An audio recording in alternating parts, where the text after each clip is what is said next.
Alright, there should be audio. Pretty sure we're avoiding technical problems this time. Should be getting better and better and shorter and shorter every time. Man, this is so weird. I'm starting 30 minutes later than I usually do, and I feel like I'm like even more short on time. Um, where's the Uber Eats referral link? We don't support Uber. They jack up their prices way too much, so we don't have those links. I am working on getting different ways to support because like it was never my intention to have you guys like I was just gonna use I didn't really plan to have a way to like donate or anything. My main thing was like if you wanted to sub you could sub, and then all most of the sub money would go back into like some sort of prizing when I was starting to do events. Um or like I would do a raffle and pick a prize and like ship it out to the whoever won or whatever. But um yeah, now that we're actually recording footage and everything,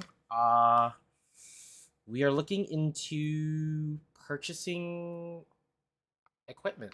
So I'm looking into different cameras and stuff, and they I have to tell you, the moment you get out of the realm of still shots and you get into like video recording, man, does it get friggin' expensive. Like really expensive.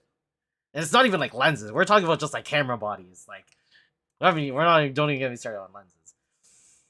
Uh yes, I will DM you a referral link for mana traders. Yeah, I will DM you a link to mana traders just after the stream. Shoot me a message and then I'll send it to you then because I might not remember. Um, I was such in a rush. Like I was so busy at work, I didn't have enough time to download a video editor. What's up, Josh? What up, Squiddy? But yeah, hey Josh, convince your friends to come and sub so I can send out this Ghidorah that's just or this Biolante that's kind of just sitting here in my binder, you know? Maybe if I actually do hit that and you are the winner, maybe I'll go out of my way and get you a foil Guile. Who knows if I've already done that already. um but yeah, so I didn't have enough time to download a video editor at work today. So unfortunately, so it's very interesting. We Dave basically started just wanting to. He just brought a camera to our Sundays locals and was like, "We're just gonna record it and see what happens." So that was the footage we reviewed on Monday. I had a lot of fun. It was a lot of fun. Not only like recording it and seeing how excited people were that there was a camera, like the the locals that we go to that it was recorded at, it's kind of lower set, so it's not downstairs. Like it is down some stairs, but it's not like a basement or anything. But you walk down, and usually it's like a huge space. But you walk down, and you usually like the legacy players usually take up the first set of tables, so first row of tables, right? And that's where we usually play because it's close to the counter, it's close to the TV screens. It's just very convenient. But the day Wave Boy over here brought a camera, we didn't want to be in the way of anyone, so we set it up in the back. And the moment round one started, everyone just immediately moved to the back. It was no one said a word, no one said anything, except for maybe like two players. Two players were like, "Do you want to go join them?" Yeah, whatever. But yeah, we peer pressured them. Not using words though. We're just with our overwhelming presence. Yeah, I am still going to CBC. We are still going to CBC. It's just that Legacy is such a good format. We go up to Newmarket on Sundays.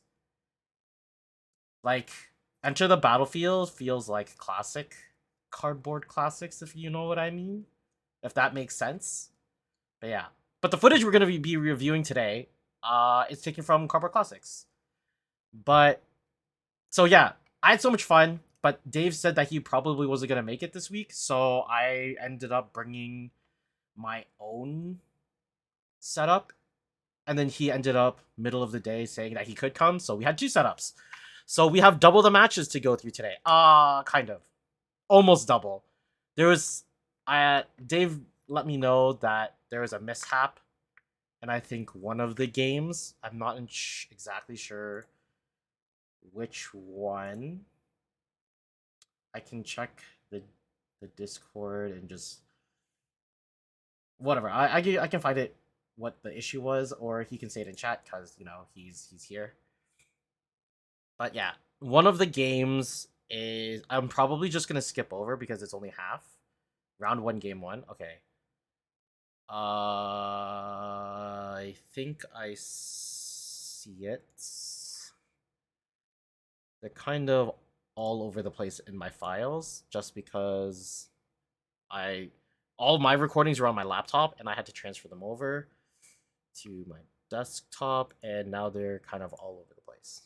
But yeah. So I hope you have food.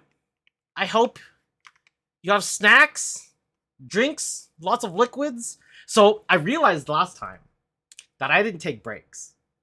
And that kind of was probably why I was a little early. I usually don't take breaks. I maybe take like 1 washroom break maybe. But we're going to be eating. I have food. I actually have dinner. I'm not going to eat dinner at 10:30 to 11 this time. So I got a pizza before we started. But yeah, so I think we're going to start with, because we're skipping round 1. Actually, okay. Because we're skipping game 1 of round 1, we'll start with Dave's footage. And we'll go round by round for the footage that we recorded. So we're gonna skip round 1, game 1. Dave, if you want to just post who was the victor of the first game for round 1. Yeah, then we can go from there.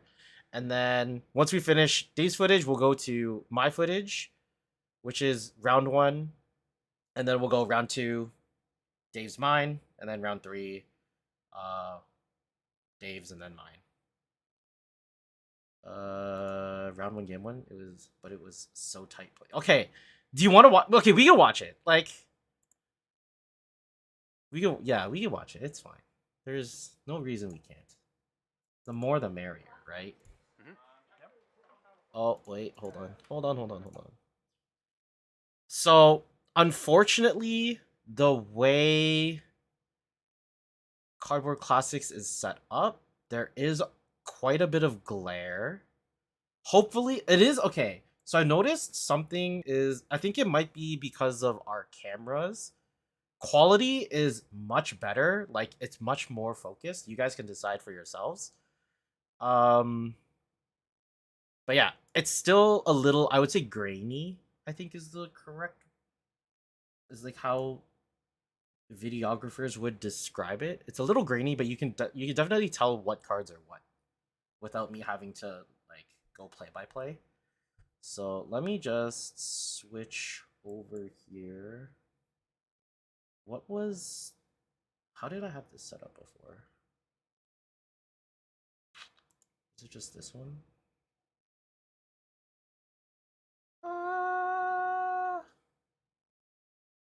Hold on. I don't remember what layout it was. Is it this? Definitely not that. Oh no, this was Moto. This one's Moto, and then I think we could just do this. We can do this one, right? I think this one works. Or do you want less of me? I could do less of me. We could do that. We'll do this one. It's like, ooh, but then you have like this corner in the bottom here. Like right here, it's kind of empty. Okay, we'll do this. I'm just gonna do this. I really don't think it matters like all too much. But yeah. So this is, oh shoot, doesn't say the file name. This one is round 1, game 1. Player 1 to the left is Dave. Wave Boy over here. And then player 2 to the right is, I believe, Pavel. And I think the decks are Black Saga Storm against. I think he was playing Cephalid Breakfast. I'm pretty sure. And I don't. There's a lot of glare on this phone, so it's 18-18 right now. So that looks like there's a Teferi on the board. So I think how many turns are we in? This is third turn in. It looks like, right? There's 2 lands, and then Urza's Saga has been sacrificed. Oh, I should probably. Yeah, we're gonna get rid of the audio just in case. So there's a construct with a Shuko on it. Construct is a 2/2. I think it's a 3/2 because Shuko gives +1/+0. I think. Oh, that was another thing. I spent a little bit of my lunch break trying to figure out how to do like a card tracker. So I've come across 2 questions. The main thing was I'm not sure if the technology that you can use that exists currently for like MTGO and Arena, I'm not sure if it'll work for this. I would need to like spend some time and test it. I would also need to like download all the programs and software and like figure out how all of it works. But I am looking into it. I did watch like an hour and 40-minute lecture from Loading Ready Run on how they programmed their own card identifier or card recognition that would bring it up on the screen. But it was like really cool. It was really interesting. That was very enjoyable to listen to. Okay, there's an Infernal Tutor. Okay, so this is, you can tell the difference, right? Like, you can tell this is an Infernal Tutor, right? So can you guys confirm that like the quality is much higher? I need confirmation, please. Please. Please do this for me. Actually, maybe it is better to do this one because like, you can actually see like graveyards. What up, Ofer? How's it going? Better, not as fuzzy. Okay, cool. Good. Are you ready to learn some Legacy? When are you gonna start playing with me, huh? When can I get another? When can I recruit another man's? But yeah, okay. So we have an Infernal Tutor here coming from Dave. Wait, what did I do to OBS? Am I still streaming? Am I still live? We're just gonna roll with it. Maybe try to get shots of hand. Not soon. School starts next week. Aw, man. Lame. So Infernal Tutor revealing Cabal Ritual. Cabal Ritual is 2 mana. Generate 3 black. If you have 7 cards in your graveyard, you generate 5 instead. Yeah, so that's something that we were working on. I think if you see in my footage, it was really hard to tell of the angle, but I tried to flash my hand a couple times. Because of the setup and the footage and everything, I was like, my round was running kind of late, so I meant to record all decisions and all cards that I saw, but then I was just playing off time. But yeah, it's hard because I guess because with like, okay, so here's the problem with getting shots of hands is like you can see that we kind of try, like later on you'll see this especially where you'll see we're trying to show you cards, um but I was kind of being a dick and I was hand shuffling too fast, so that might be like whatever. But the problem is like on one of our current cameras, it doesn't have any way of like us confirming what we see. So you can see it from the last time we reviewed footage when Hootie and James were trying to show the camera the hands, but they were aiming too high. So we have to go off of like where the lens sees. Like this, you see like right in front, but it's like much lower than my lens, right? So yeah, that's a problem with one of our cameras. The other one is like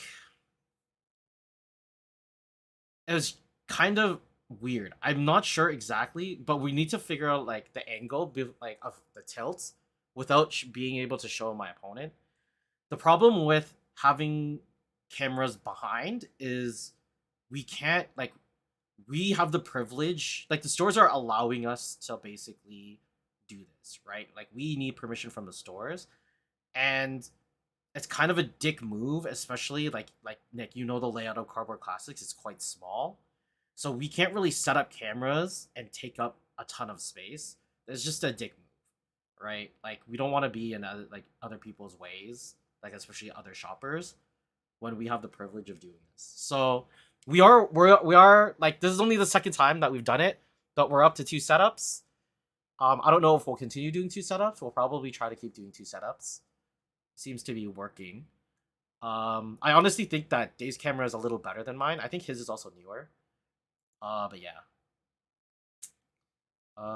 Sorry, I have to catch up on messages. Yeah. Okay, best spot for that location is probably the two tables closest to the sleeves. Okay, so here's a problem. They. So I was considering that when I first asked them for permission, but they have people constantly sorting Pokemon to catch up on their inventory. So they basically have a bunch of tables not for use, like not for customer use. So we were a little like we had enough space with the two setups.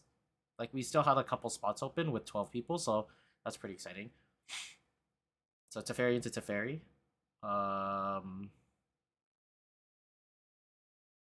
What is he bouncing? Not bouncing anything?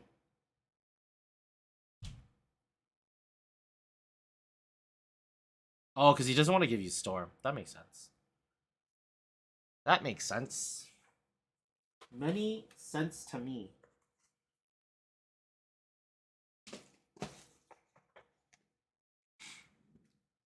Duress from Dave. Dura. That's a really nice Duress. Is it OG?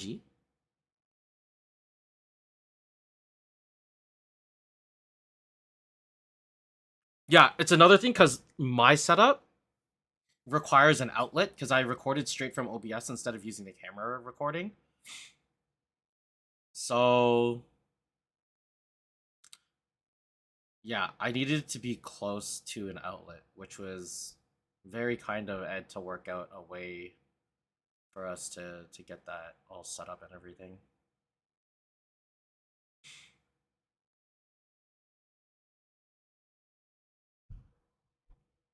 Okay, so we have a Ponder, Daze, Force of Will, and a third Teferi and a Narcomoeba from Pavel's hand. So a lot of disruption. It just looks like he's on the Saga plan for Cephalid Breakfast. Takes a Force of Will. And what are we gonna do? So I know there's a Burning Wish in Dave's hand. Burning Wish 2 Cabal Rituals for sure. That's what we know of. So we're at Storm Count 1. Storm Count 2.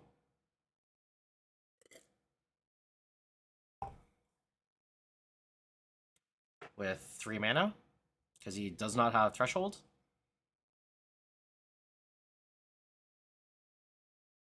This deck only plays 2 Cabal Rituals, right? I know it's not like it's close to Ant, but doesn't play the full like Ant suite.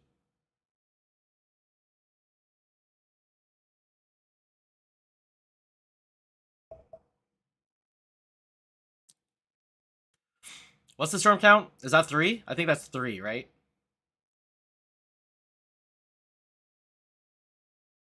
Man, was that another non-threshold? 1, 2, 3.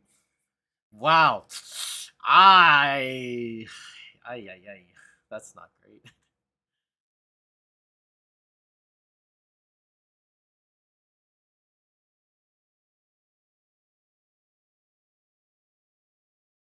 Oh, Adnos. Okay. We're going. We're going. So that's Storm Count 4, right? Duress, Ritual, Adnos. So we're at 4.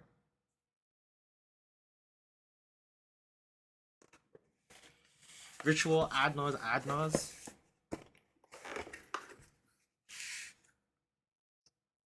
Do you guys have any snacks with you?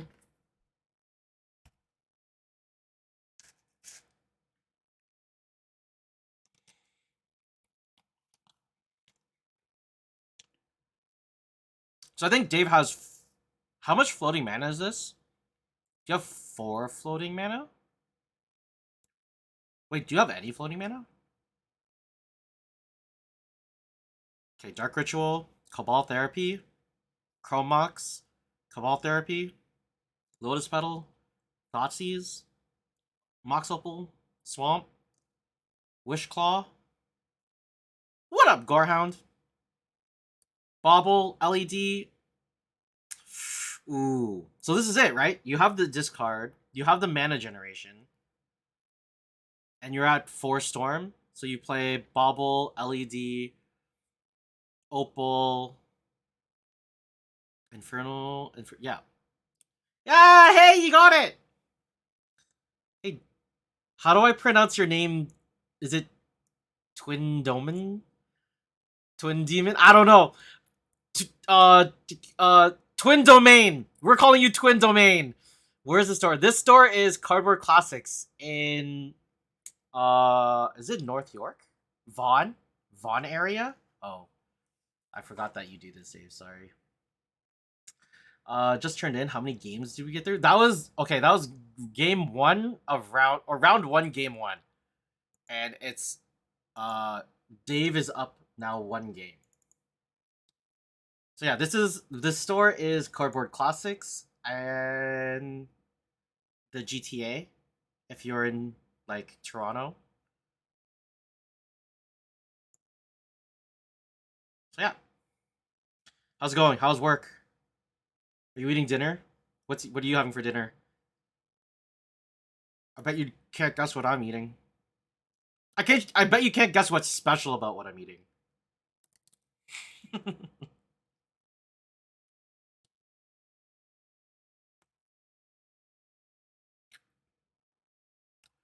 is is player choose Matt like card art or something? I really like it. It reminds me of what's the 5 mana reanimate spell? I can never remember. It was like in Core Set 2013. Oh, what was it called? Whatever. It reminds me of that.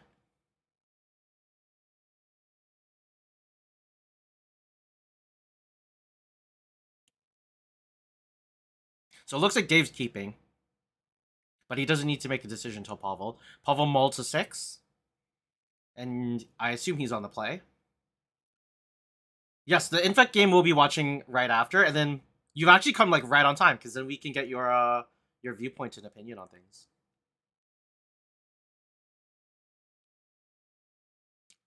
So the question is, did Pavel keep an interactive hand, a combo hand?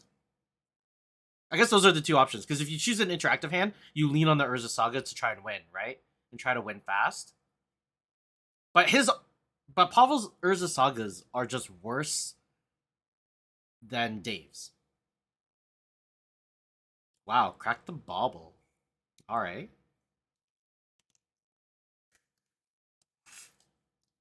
Oops, sorry. You can hear me slurping on tomato sauce. The sauce.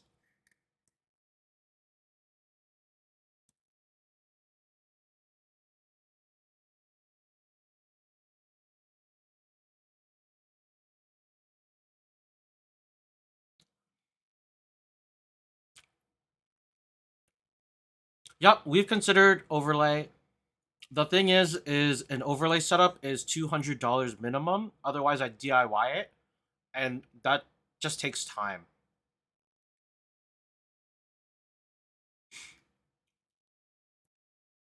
Like once we're out of convocation period for graduate school, I can start to like put a little bit more time into these things. Another thing is it depends on the cameras that we have. Some cameras can't fit on an overhead rig. It depends on the overhead rig as well.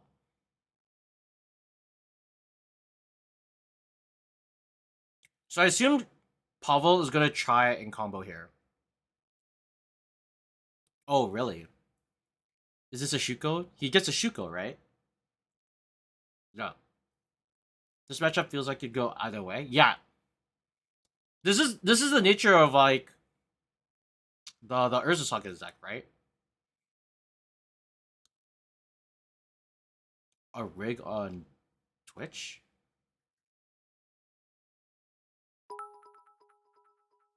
Hey, thanks Twin Domain for the bits. We love bits.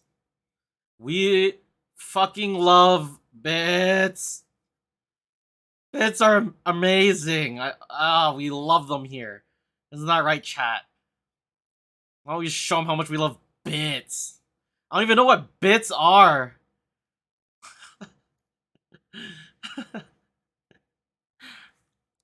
I assume your message pertains to what I'm calling you. If you want, you can correct me. I'm known to be wrong very often.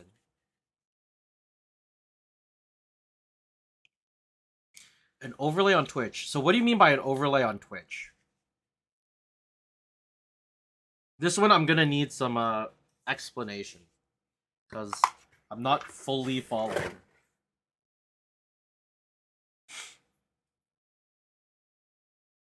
Banner at the top. Okay, so where you can type in a message. I'm really so you would put. Yeah, okay. So you want okay, I'm sorry to interrupt the gameplay, but something like this already exists. We even have a timer. So yeah. This is pretty cool, eh? Huh? Obviously Twitch chat's kind of a little off center there, but you know, look, even the logo moves. Would you look at that? So the problem with this is if we switch back here, there's a very weird angle that we're shooting at, so we would actually need an overhead rig. So not only do we need a Twitch overlay, though we have the Twitch overlay, we need the overhead physical overlay as well. But yeah, that one was made and it was used for when I threw my modern my Discord modern tournament, which is what I wanted to do for Legacy as well.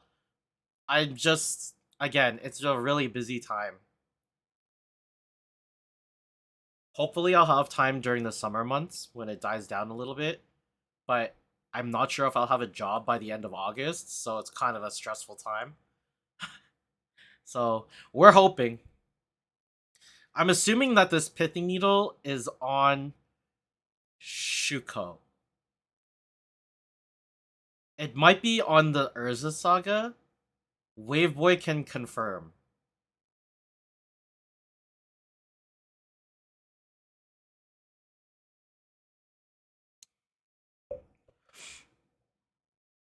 So so from this message I think that you've named the Shuko.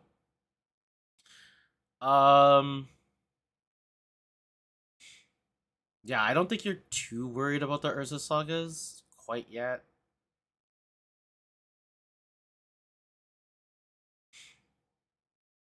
So what is it? Is this Storm Count 2? Played Opal into LED? I think it was right. Because if you don't storm off this game, he could play next game, and it's not like you die to Urza Sagas the next turn, right? So there's a Force of Will countering the Burning Wish. You know, the proper plays. You stop the tutor, not the mana.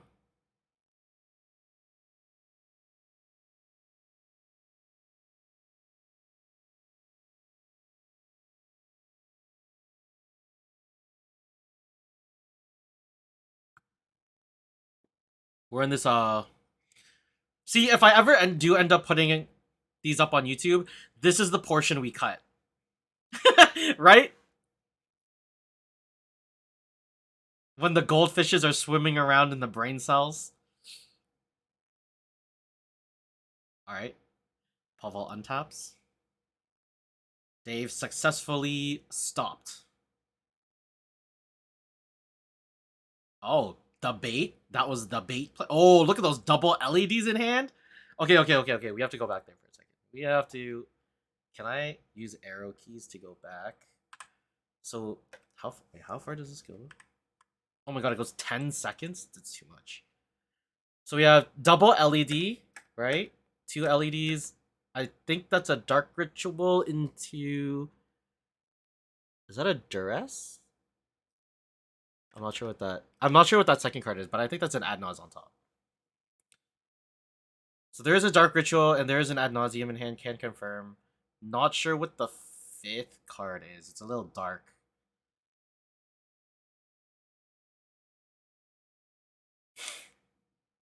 Wow! Nice Discord message during gameplay.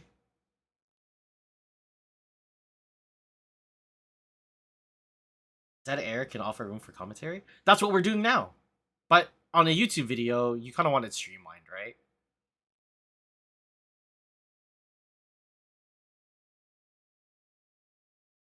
There's no way you have 2 ad nauseums in hand. We already know of one. So we know LED, Dark Ritual, ad nauseum. But we don't know what the 5th card is. There's 5 cards. Yeah, there's 5 cards.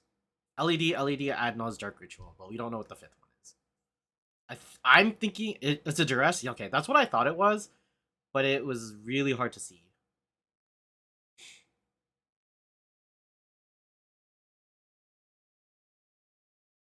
Alright, that looks like a tropical island, but it's an island.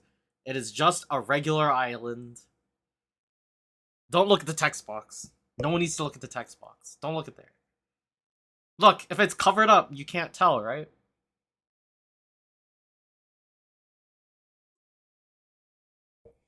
So did Dave end up taking up 3? Sorry. Wait.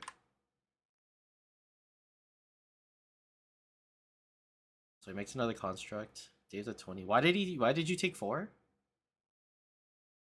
Why is this 4? Wait, is Shuko +2? Oh no, there's 3 artifacts +1. Duh. Math! Look, I may look this way, but I'm actually this color. I know Nick's gonna say something about my eyes.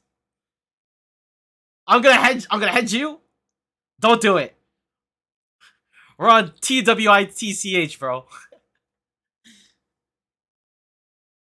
I guess we are low view count though, so you know what, you can say it, whatever. I'm pretty sure there's like a notification saying that this is 18 plus. I really hope that there is. Alright, Chromox, Storm Count 1. LED, Storm Count 2. LED, Storm Count 3. That is a lot of mana. It's a lot of mana. The banana. Storm Count 4? Right? Chromox, LED. Yeah, okay, Storm Count 4.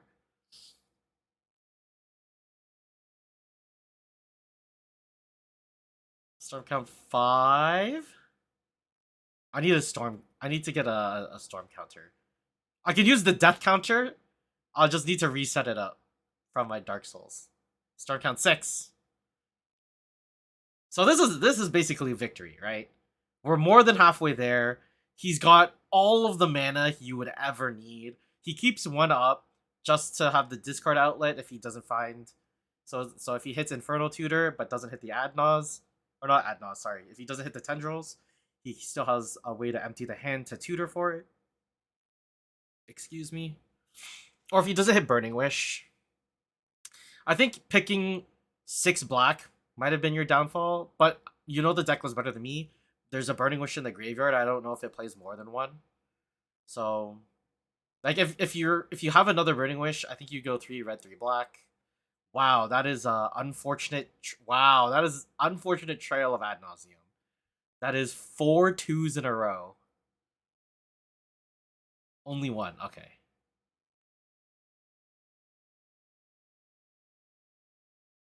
So I think we got this, right? Like, there's an Infernal Tutor. He has 6 mana. He has an LED. He has a bunch of artifacts. Alright, so we're going to safe play. Ah! Pavel! You're so dead! He is the deadest boy. Rest in peace. Could not combo, could not kill faster than the Black Saga Storm. Alright, so Dave wins round 1. So now from here, we are going to go to the next round 1 that we had recorded, which is myself versus Gorehound. As you can see on the thing that his name is Fernando. I'm sorry. I will next time if I do this. If you don't want your name out there, I'll name it something different. Just let me know. Just send me a. Just put it in the Discord or send me a message on Discord. We be playmat. Yeah, yes sir. Yes sir.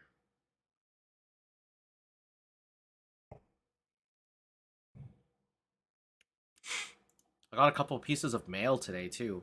Want to see? One of them. I only opened one though. One of them is the last one. Oh, look at it! It's so cool.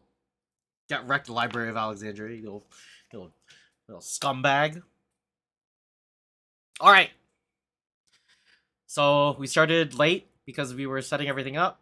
So we're in a rush here. I think we were doing odds and evens, and I think I called odds. I always call odds because I'm an oddball. Did you pick it up? Dude, that playmat's sick. Banana. I wish it was Bananya, but like it kind of that's too many Y's. Alright, so are we keeping these hands? Because if we're keeping these hands, we if we're keeping these hands, I kinda wanna pause. So unfortunately, okay, that was a jitter. It might be because I'm using a USB extender, so data might be getting interrupted a couple times here.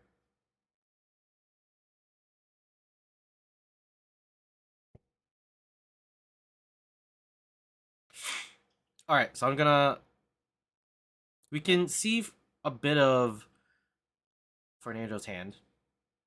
There's a really clear shot of it before. So I think here in this hand, I have a Darksteel Citadel. I should probably say, so Fernando is on Infect, and I am on Steel Stompy. So in this hand, we have a Darksteel Citadel, Urza Saga. That looks to be a Karn, Lodestone Golem, and I don't know what the last 3 cards are. I think one is a Thorn of Amethyst.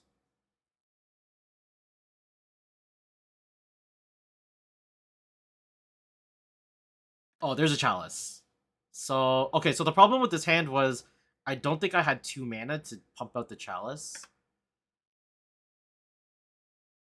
Yeah, so we're going to 5 because our only land sacks itself after 3 turns, and we had no way of generating any dude. I'm just gonna quickly go back. So we're at 235. I'm gonna quickly go back and we're gonna see a clear cut of Fernando's hand that he has so delightfully kept. So here we have from left to right is Wasteland, Blighted Agent, Tropical Island. It's Tropical Islands or Island. Then Wooded Foothills, Glistener Elf, Wooded Foothills, and an Inkmoth Nexus. So that is a very good opener. Double.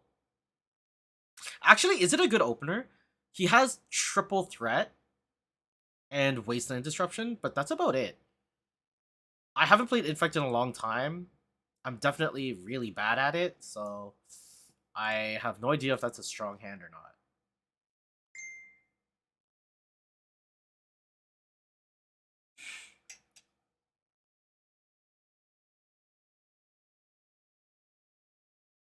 So this is, we're looking at 5 right now. Yes, it does keep itself, basically, as long as the top is pump spells, we are good. Well, you are good. So I'm now down to 4 at this point, I think, right? I think this is the point where I'm at 4. Yeah, because you've chosen to leave me alone.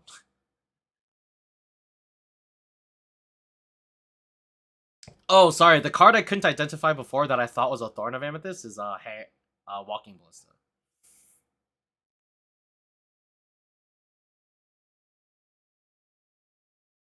I'm cheating. So yeah, this is, I think, what we're keeping. Wow, I need to slow down, especially on camera. I will try to keep a note of this for later, chat. I will try to slow down. Wow, I hand shuffle a lot, don't I? I kind of look like an asshole. uh, why is no one telling me this? What the what fuck you guys. All right, turn 1 Glistener Elf. I think we kept a hand with Chalice in it. I think you were fine, Dave. We were able to see your hand. Oh, Wasteland! Yeah! Now I can play 4 Wastelands again! It's gonna be so sick!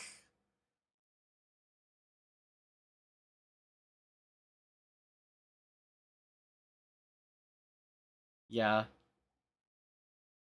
Glenn both shuffles and plays like a Yu-Gi-Oh player.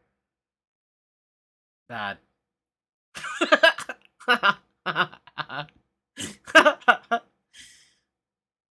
Chalice on, yeah. So we kept the hand to just try and Chalice on 1. Obviously, not a great idea in hindsight. I think the first hand was keepable with the Walking Ballista. The only thing is I was scared of was if he kept a hand of 7, he would force of will, and then I was kind of dead in the water to like the turn 1 play into double pump spell.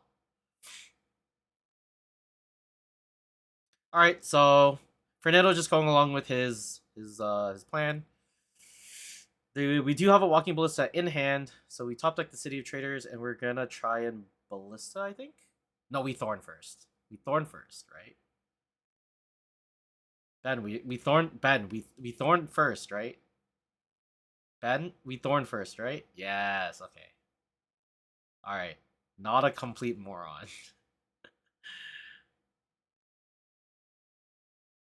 Good going, past Ben. We love the multiforce.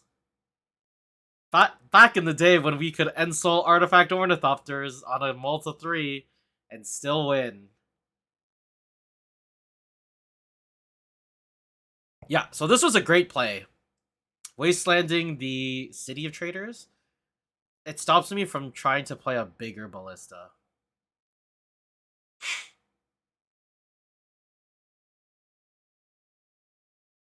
I think we drew another Soul Land, right? What did I draw? Oh, Lotus Petal. I cheated! I cheated! I said go and then tried to play something. Ah, yeah. We'll call it feature match nerves. Coming in for 2 Infect again. Or 2 poison, sorry. So we're at 5. No, at this point, we are not considered, like, we're so far behind on mana. Yeah, that's game. That's the nail in the coffin. We're just gonna go next. Yeah. So that was really rough. So, because of playing the card package, a lot of my sideboard is just singleton artifacts, the stereotypical. But I don't have Mycosynth Lattice because I'm lending it to a friend and I don't have another foil one, and I try to only play with my foils if I'm playing artifacts at least. I have a different. I'm a totally wait. Hold on. Wow, you've different personality when I'm playing. What? How do you mean? I think I'm more or less the same, right? Yeah. So I think what I've chosen to, I think I'm gonna try and show what I boarded. So I've taken the lodestone golems out. I believe they're really high on the mana curve, and like I just need to disrupt you a little bit more. So I think I boarded in 2 warping whales and yeah, okay here. So we take out 3 lodestone golems for 2 warping whales and a ratchet bomb. Like I was really debating on keeping the ratchet bomb in the board because my Karn can just go fetch for it when I need it. But I really wanted those lodestone golems out of my deck. And like I was actually considering like maybe you play the delve pump, which I'm pretty sure you don't because card bad in legacy at least. And I was actually considering just boarding in Leyline of the Voids just to get the lodestones out. But then I thought like if I ever draw the ley lines, why wouldn't I just cast lodestone and try to have like a have like a 5/3 beater? Not entirely sure you boarded correctly. Boarded in 2 Boseiju, 1 Pithy Needle, and a Force of Vigor. I think that's correct, right? You need the Boseijus to deal with Chalice. Pithy Needle deals with any of like my activated disruptions, so Walking Ballista, Urza Saga, or Wastelands. And Force of Vigor is just good against every artifact or enchantment deck. Like crazy. So I'm keeping a 7. Alright, yeah, yeah. So I'm doing it for the chat. So there was a I'm going back. I don't even remember. What do we have here? I think it's double city. 1 city, 2 cities. Urza Saga, Chalice, Karn, Phyrexian Revoker. Dang. Looking back at it on camera, I thought I was hand shuffling really slowly. That was fast as fuck. I should probably stop hand shuffling, shouldn't I? How long does it take to break a habit? How many days?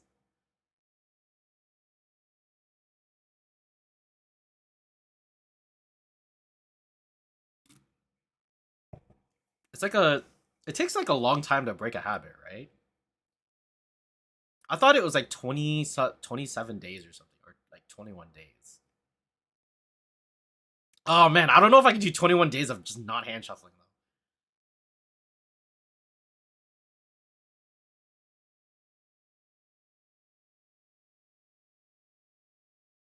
All right, so Fernando's thinking about his 6. I wonder what that green card is way at the back on top of the wooded foothills. I'm not entirely sure what that is. Boarding Graveyard Hate isn't worth it for my build.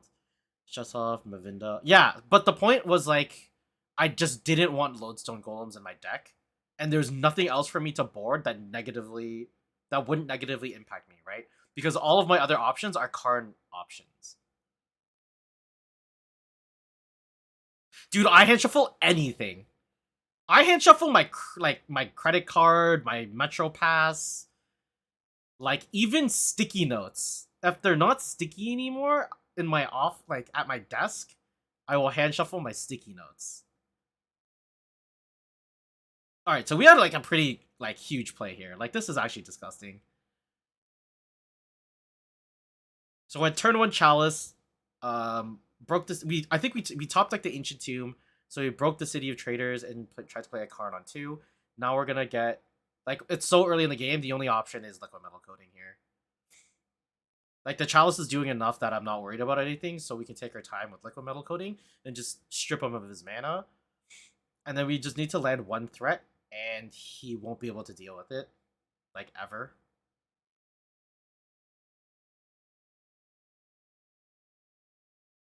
I guess that's not true. Not ever. Because you could top deck a land, play it, and then immediately cast something. But it would be very hard for you to like get through things.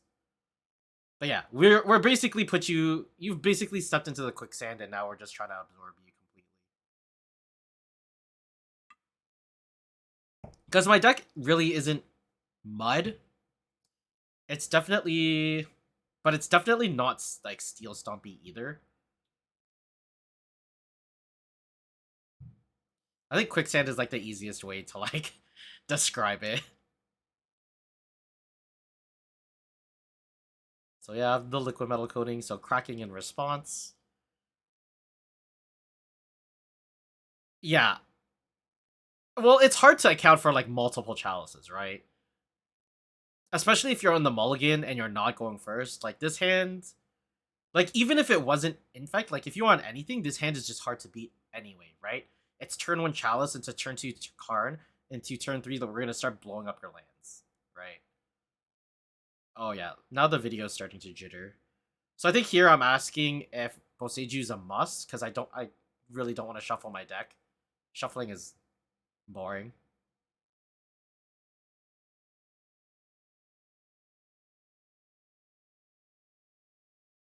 Wait, Twin Domain. Do you know me like in real life? Have we played against each other?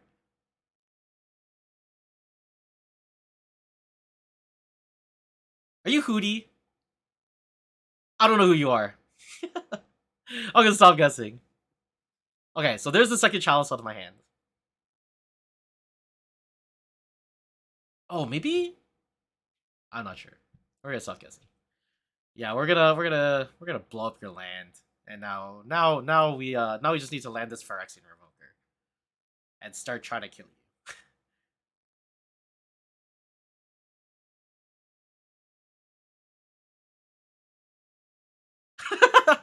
Honestly, I didn't notice it either. Cast Phyrexian. So I think if this did land, I think I would just name Teferi.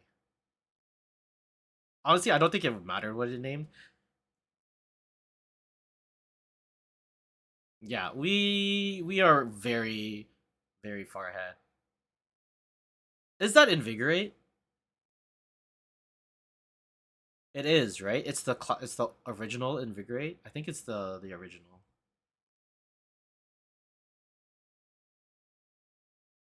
Yeah. So going to the next game, I think we can. I don't. Oh, is it the alternate art Snakeskin Veil?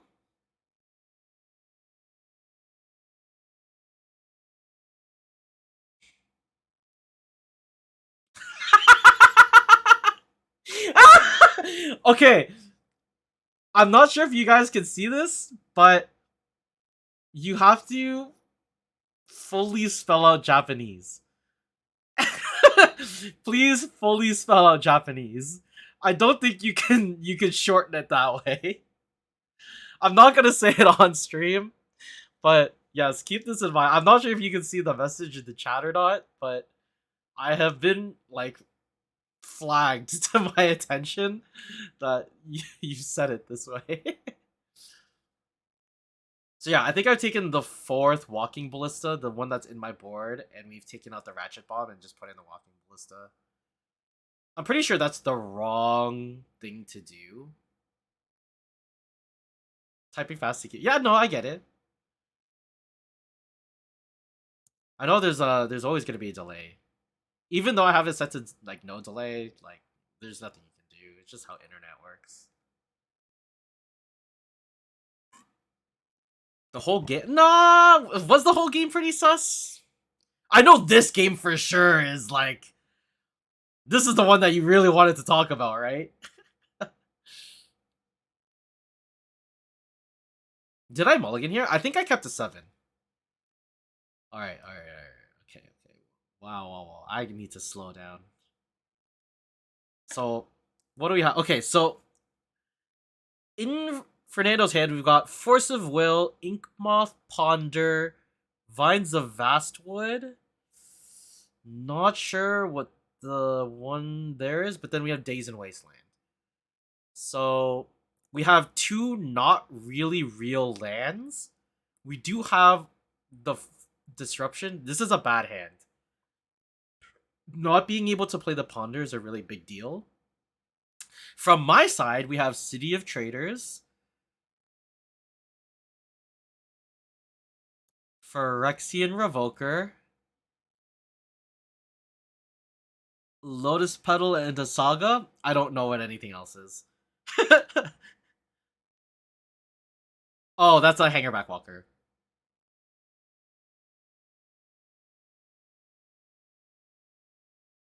Oh, okay, Warping Whale. Alright, am I gonna try and show the camera? Hey! Hey, me! Me from yesterday. Show the camera. Tilt! Tilt a little bit! Come on, keep going. Just a little bit. What are you even doing? What are we even talking about? I can't turn on audio, by the way, for this specific video because I didn't set up audio on the OBS yet. So even if I wanted to tell what we were talking about, I have no idea what it is. So this is Fernando's going to 6. Hey,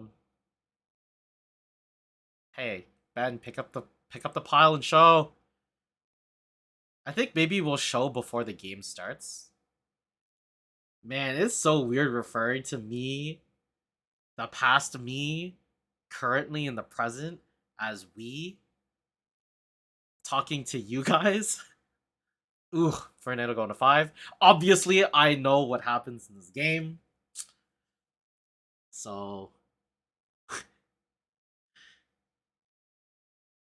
I'll get used to it? Yeah. Will I? Debatable. I like trash talking other people.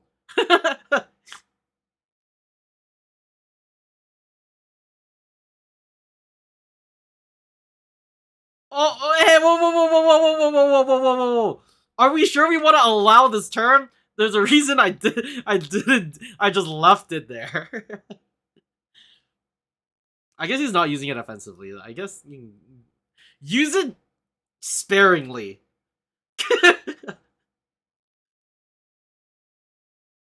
It was because it had to be allowed.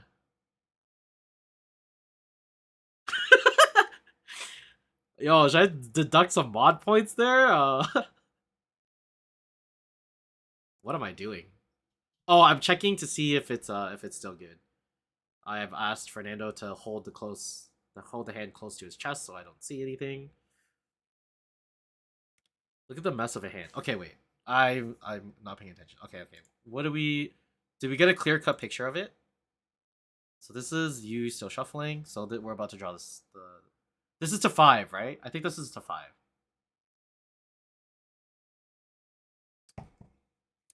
So this mess of a hand says Fernando. So it looks like we have Force of Will, Glistener Elf. I think that might be the Invigorate, and then we have is that a Brainstorm? It's a Brainstorm and maybe the Snakeskin Veil and the Ponder at the end, and I don't know what the 7th card is. Yeah, we gotta see this happen again. Cool. Fucking sit your ass down! Okay. So what are we pitching here? It's really hard to see. Maybe we should have made the camera higher, but I think I heightened it as much as I could from the tripod. So we're for sure dumping an Invigorate and Brainstorm, I think. So maybe we see... Oh, is that the Force of Vigor? I think it's a Force of Vigor. Because it kind of looks like a Sylvan Library, but it's definitely not Sylvan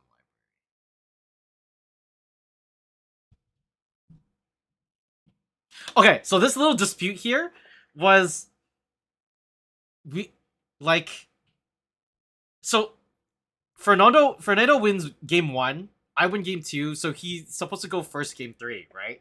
And so, he's now to 5, and it was kind of loud, and I heard him say I'm gonna be like, he's like, all I heard was I'm gonna go second and play like Manaless Dredge, and I was like, wait, aren't you supposed to decide who goes first, like before you do your mulligans? And he's like, yeah, I have. Go. And then I was like, what do you mean, like go? And he's like, yeah, go. It's your turn. I was like, oh, fuck. Yeah. So yeah, that's where we are. So we have Ponder, Force of Will, Glistener, Elf, Force of Negation, and then I think it's a Snakeskin Veil, I think. I said I think a lot. Yeah, so no lands from Fernando. My side, we definitely have good stuff. That's definitely a Wasteland in there. So this is a Caracas. Debating slow. So what I'm debating here is whether or not I should have played the Caracas or I think it was Mycosynth Garden. Because I had a Warping Whale in hand and I needed colorless mana. And I realized that I couldn't do it with Lotus Petal. And I wanted the I was like maybe, but yeah, he's now missed 2 land drops. He's drawn a Blighted Agent. So now we're good to go. There's the Mycosynth Garden. So I'm pretty sure we have Walking Ballista and Warping Whale. So in this instance, I've named Beseju. Beseju Who Endures, which is crazy. But then it's the only land in his hand, so he's got to play it, right? The moment he plays it, I look at Phyrexian Revoker, I'm like, oh shit, I cannot name. Yeah, so right here I'm like, oh shit, I can't name Beseju. I'm gonna name something else, right? I can't name a land with Phyrexian Revoker, and I should have probably asked for. This was not smart of me. This was a big dumb idiot. So they gave me a lime green pen. I should have asked for a black pen or a Sharpie. That says Mavinda. Okay, just so you guys are wondering, this is Mavinda. I named it because I know you play it, and I was like, this is it's probably like the burstiest thing that you could draw, and the thing that I can't really like stop. So now we're gonna play Steel Stompy. This is the Stompy part of the deck. No, it's not. Never mind. We're still playing control. We shoot with the Walking Ballista.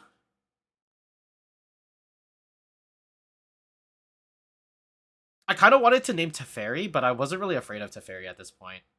You were just so far behind that I was like, he needs to go for an explosive play, and Mavinda is probably the one that gives you the most explosiveness. So yeah, now we're gonna play Steel Stompy.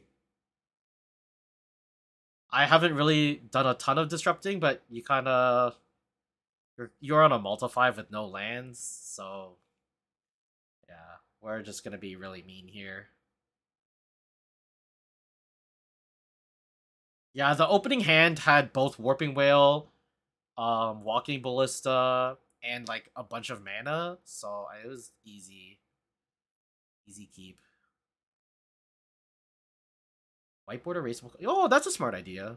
I should bring them the next time. The only problem is like they're in with my commander stuff, like my commander tokens, and it's just another deck box I don't want to carry. Especially because I was carrying all my camera equipment this time. I would prefer to carry less things.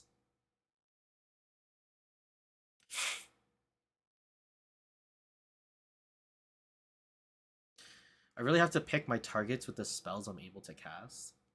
Yeah.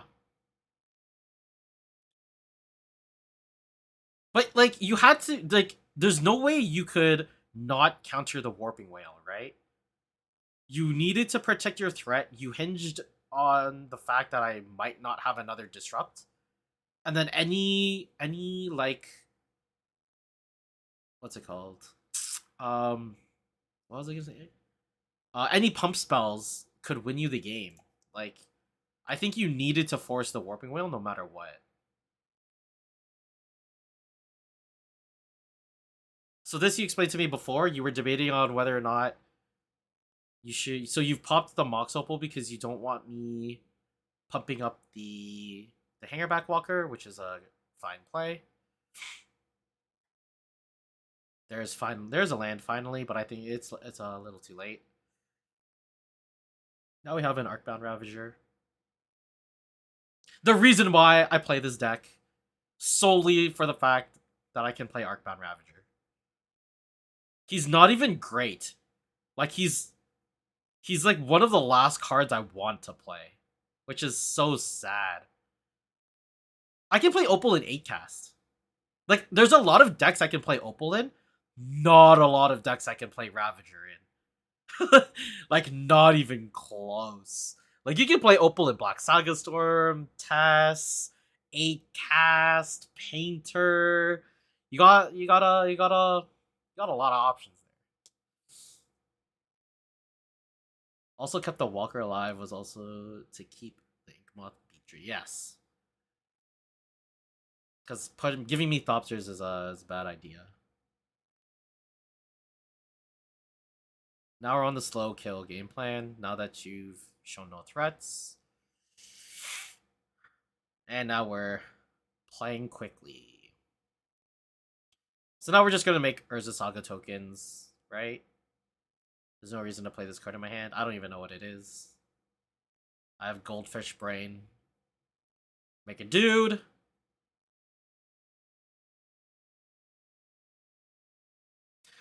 Do you like my Iron Giant construct?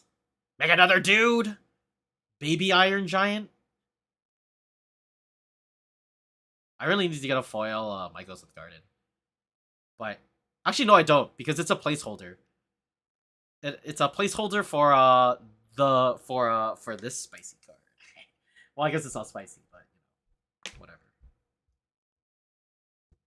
Actually, can I? Man, why do these people tape it like this? Ugh. Oh God. Well, that didn't work out how I wanted it to. Oh shit. Yeah, so we won that game. We got a foil Scavenger Grounds. Cool. Where are you supposed to find 45 subs? No idea. All right. So we're gonna move on to we're gonna do a quick break, and this gives you guys time to go refill on drinks or snacks or whatever you want. Just as a teaser, what is the next matchup?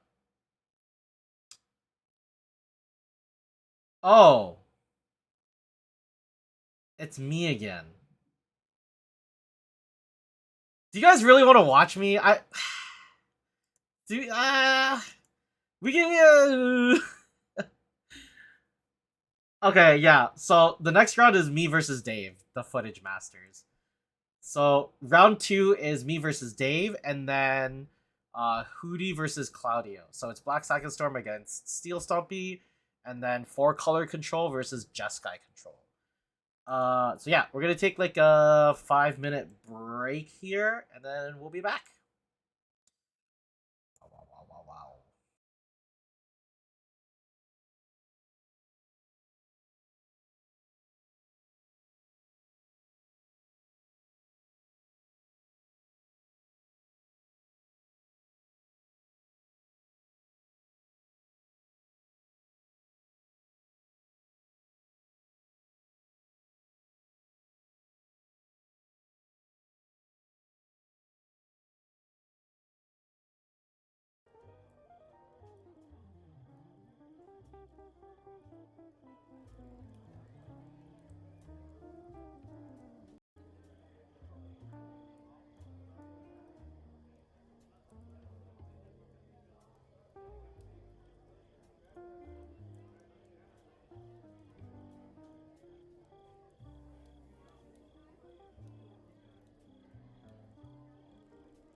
Okay, we're back now.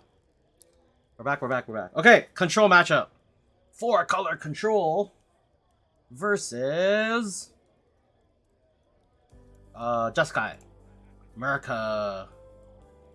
Oh, let's put pause on that. Okay, where is the file? I think it is this one.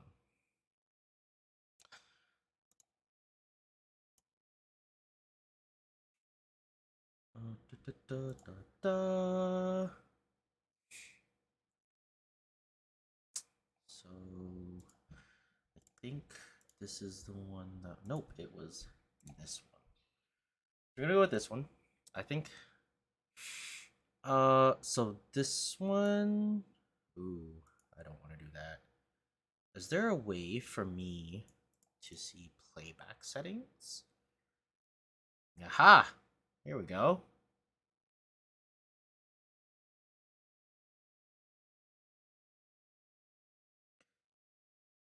We can always use the gauntlet for that. Like, if we don't got stuff to do like after ETB, we can like do a couple games there.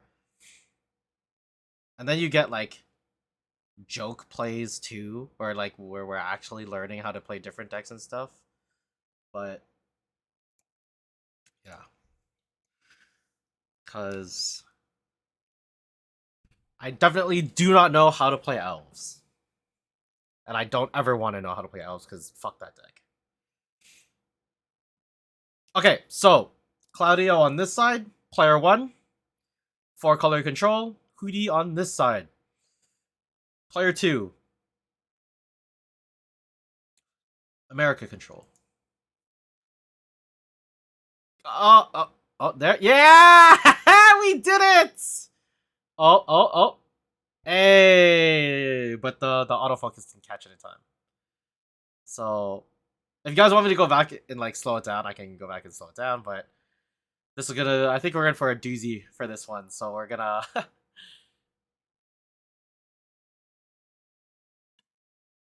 That reminds me, I also have to update the Gauntlet decks, because Initiative is still in there. There's a lot of cards for Initiative. Alright. Flooded Strand searches for Tropical Island. Okay, so these decks are they play very similar. Obviously, they're both control decks, trying to leverage each other's card advantage is basically the way you would determine who is winning. The removal suite is extremely similar. However, Claudio has a slight advantage. So I think if there was an advantage bar at the bottom here, we would most likely say that Claudio is already advantaged starting off the game. They both kept 7s. However, the weakness of the 4-color deck is that it takes a little bit longer to build up what it's doing, but it has Uro. So that's the biggest thing, right? Uro is a huge source of card advantage. It puts you ahead on mana, it gives you a draw, and it gives you life. It's also a 6/6 beater. So this is a luxury that Claudio has that Hootie does not. So seeing how Hootie is going to try and deal with this Uro is going to be the key thing here. I believe they both still play Teferis, they both still play Narsets. It might be that the Jeskai control deck plays just a little bit more of them. They're both Ponder decks, they're both Brainstorm decks. I'm not sure Claudio's exact list, but if he's playing Life from the Loams, he has he just has a lot more card advantage and a lot more ways to not like find answers, but he probably has more answers to things just because green is an excellent support card or support color. So, for example, like you can get endurances out of the board. You have stuff like Carpet of Flowers in the sideboard, and you obviously have like the Uro. You also have a 4th color, right? This is a big advantage. I don't know how much it'll come into play here, but having a 4th color to Prismatic Ending with, so that you can hit 4 drops. So if Hootie was randomly playing like something like a Minskin Boo, or I don't know what 4 drops would be playing or that are permanents, but so this is a spell Pierce. That's the alternate art from Double Masters. Um, so Hootie's fetching basics. So if Claudio's playing the Life from the Loam version, then Wastelands are definitely a thing to worry about, I think. Not entirely sure. Um, but I'm not sure why Hootie's just fetching basics here. There has to be something he knows that I don't. Again, I'm really bad at control. Nick can attest to this. I have not gotten any better, so yeah. So here's a Force of Will from Hootie. Pitching Murktide region. Ooh, Force the Force with a Brainstorm. So now I would probably say Claudio's advantage bar is like way ahead now, right? He has now as a Teferi, he's gotten rid of a Murktide. Like this is this is not great. And it looks like Hootie only doesn't have like too many more cards than Claudio. But Claudio is now just fully like has full reins of this situation. Like he wins every counter war. There's a ponder. He ticked up to fairy. Not sure why he's pondering now. He could wait till the end of the turn. Again, I think this is minuscule. This is it doesn't really play like a huge part, but you know, could leave up something like like bluffing a spell pierce again. Oh, does he have another land drop? Maybe he has another land drop. If he has another, oh, he does not have a land. Maybe, but I think there's another Teferi in his hand.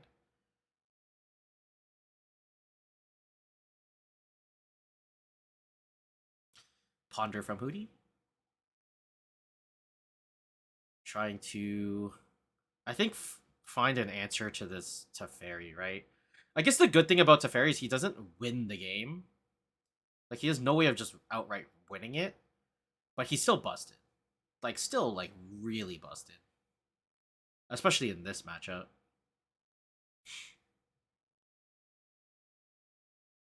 I really like these colors, by the way, on the Dragon Shields. Like, there's, like, the pastel green and the pastel pink. They're the dual sleeves, I think. Yeah, so Hootie just fetching basics. Not sure if there's like a oh no, okay. So I'm there is there a reason for this? Like I don't think Claudio would be playing his own Blood Moon. The only thing I can think of is like the potential of a wasteland.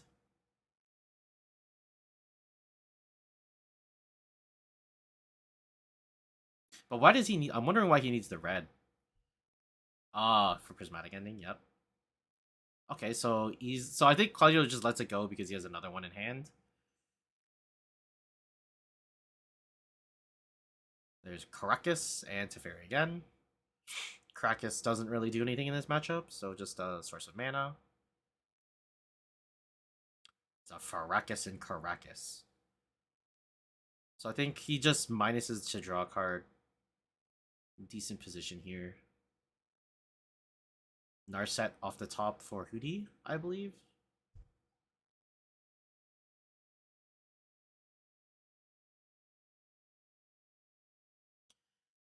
Does this resolve is the question.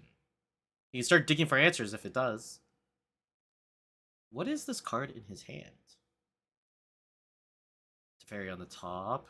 Can't really see the rest of them. Doesn't really matter anyway. I mean, I guess it kind of does matter if you want to know, like weigh out the options. Wondering what these cards are. Brainstorm?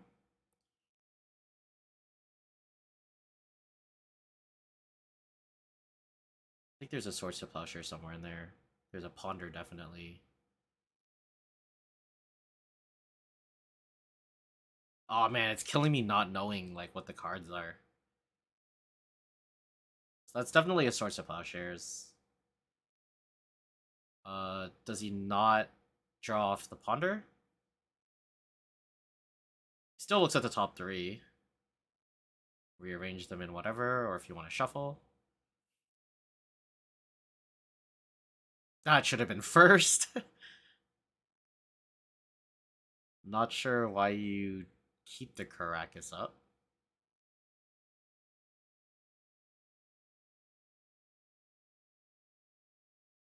There's a Tundra.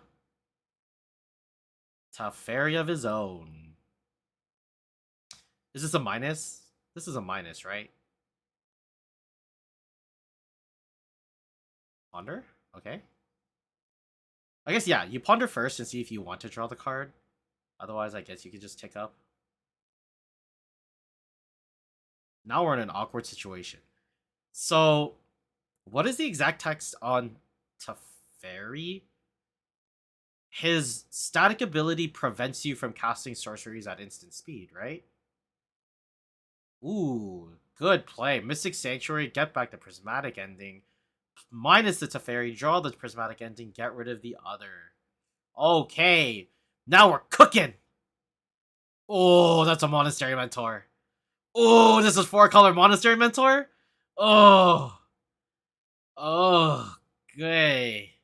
This is, ooh, I really love Monastery Mentor. Like, love him. Swords the Monastery Mentor. Alright. We've got a game, folks!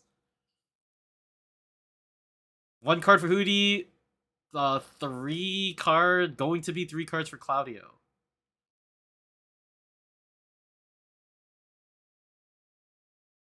He knows it's not a Ponder, right? Yep. Alright. Looks like he put the 2 cards. Definitely want to build a Mentor deck. Yeah, Mentor decks are cool. No value.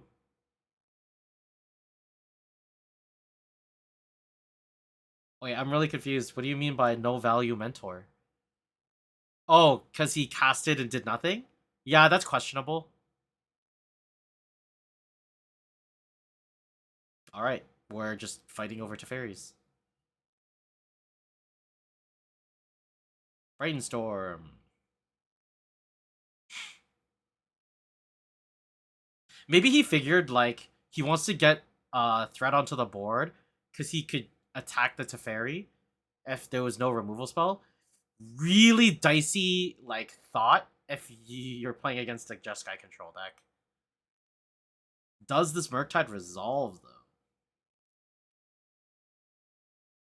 That is the question.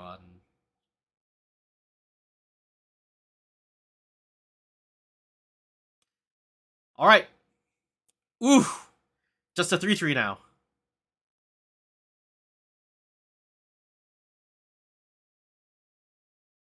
Just a 3-3 flyer.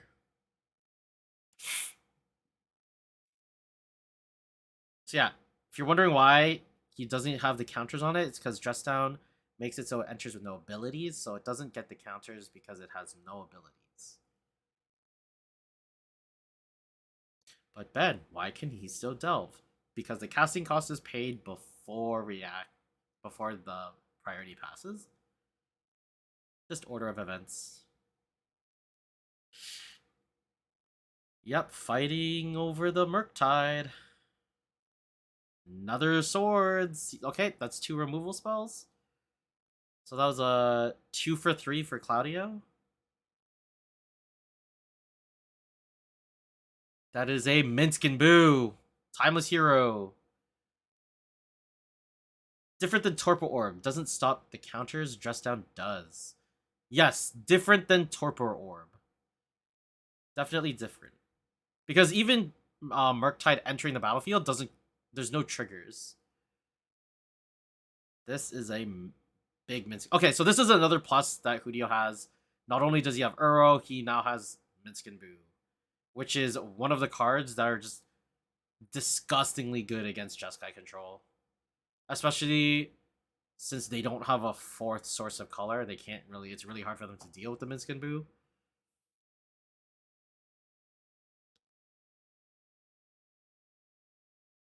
No. Hootie just top decking lands. The only way he can deal with this is to deal with the Boo. Is he gonna fling? Yep, Swords to Plowshare the Minsk. Or the boo, sorry. Hardcast Force of Will. Hardcast Force of Will. Okay, Force of Will, fair card.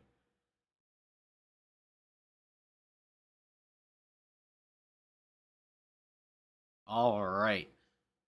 So we're gonna take care of this Tundra, right? Take the Tundra because it's untapped. Why? He has a mountain already. You take the Tundra. I don't even know if it makes a difference. Actually, you could take the Mystic Sanctuary.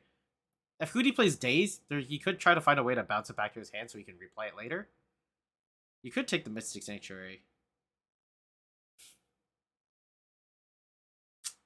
Yup.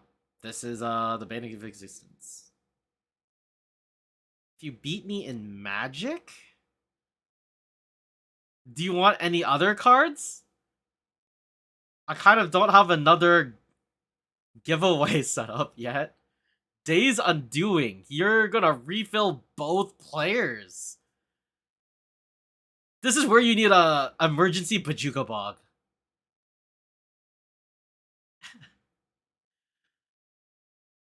And Claudio gets the full advantage because the turn is now ended. Okay, so how does Hootie deal with this Minskin boot? That is the question. It's a very difficult situation.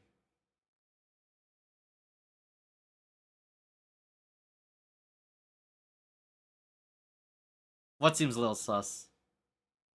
Random crop rotation for a bog? Yeah.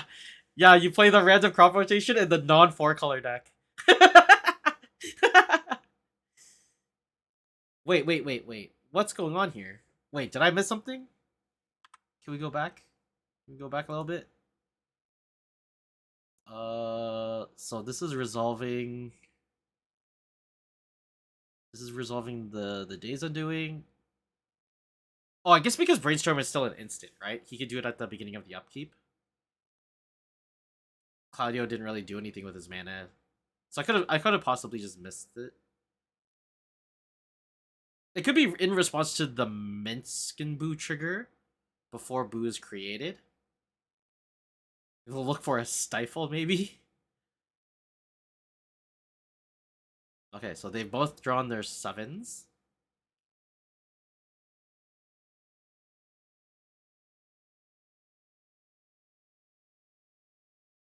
Okay, so... Alright, so I'm not entirely sure where we are in the game at this point. So that seemed to have been a misplay. No, yes, so this is a game state error? If they both didn't realize that it ends the turn, it was extremely sus because they both...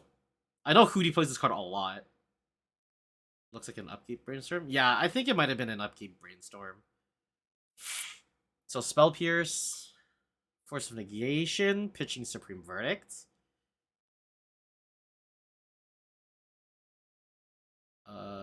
Force the Negation, Force of Will, the Force of Will. Yeah, pitching Snapcaster Mage. Okay.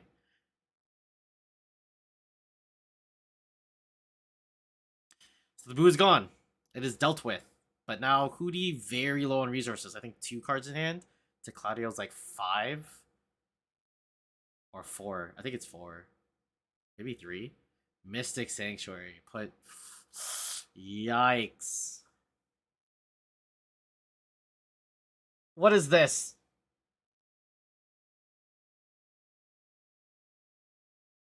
Hey! Mods! What if you shoot this guy? He's promoting something. I don't like it.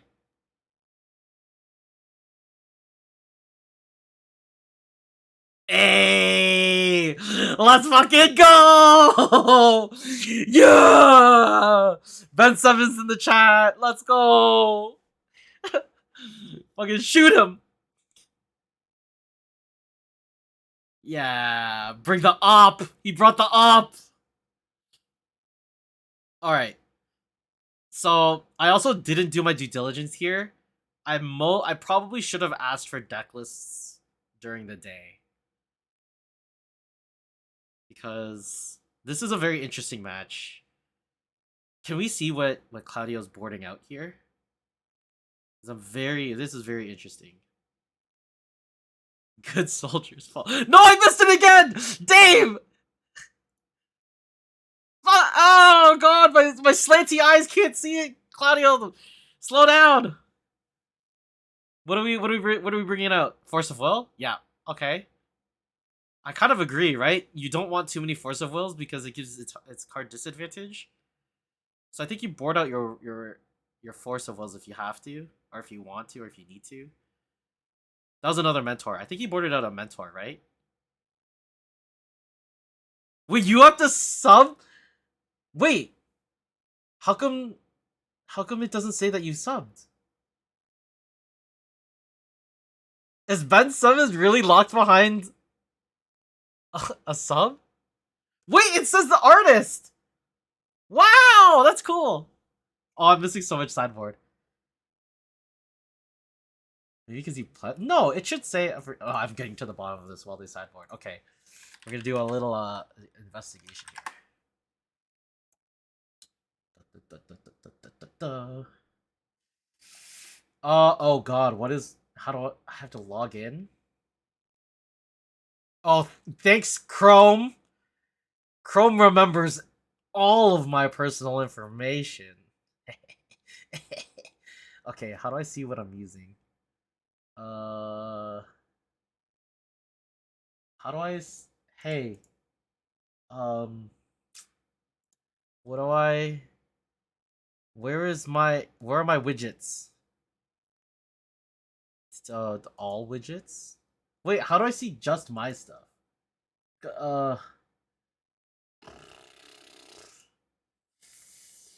Yikes, dude. What is going on? This is alert box. How do I see my stuff? Account? No. Wait, subscriber history here. Oh, it says the last subscriber was Gash Carver. Is this correct? I don't think this is correct. Ooh. Ooh. Oh, is it this? Maybe it's this. Oh! We found a dashboard! Wait, it brought me to the same place. Huh?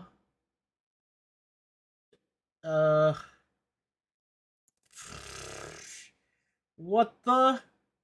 How do I? They changed it! What am I even doing? What am I doing with my life? Oh my god. This is a mess. This is... How do I... How do I get to buy stuff? I don't want to see stuff I can add. I want to see the stuff that I'm using. I don't want to see statistics. I don't have merch sales. Oh my god. Alright, the game is starting. I can't find it. What up, Donut? We're in round 2 right now. Game starto. What do you mean? Claudio's still looking through his deck. This guy's cheating, bro. He's fixing his hands. Look at this. He's even whiteboarded his Sylvan library. He's got the Nazi artwork. Or not the artwork, but the artwork done by the Nazi. Probably because it's cheap, right? You can probably get like a retro Sylvan library for like pretty cheap too.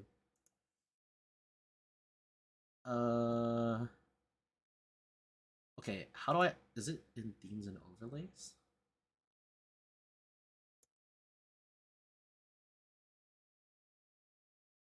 Where is...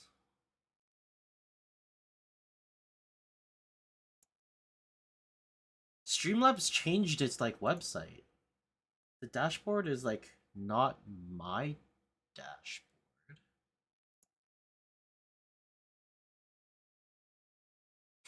Is it under... Do I have to go to the... Oh! Okay, yeah, here. The events are donations, subscriptions, I'll add follows, resubs, gift subs, sub tiers. I can show sub tiers. Does that make a difference? Bits. We got bits. I don't think anyone's gonna raid me, so we're not gonna do raids. And I don't have merch, so I guess I'll just leave it checked off. But yeah, we have a bunch of stuff enabled. Should be working if you've resubbed. Okay, so got what fetch lands did he play? Whatever, he fetched islands into Ponder.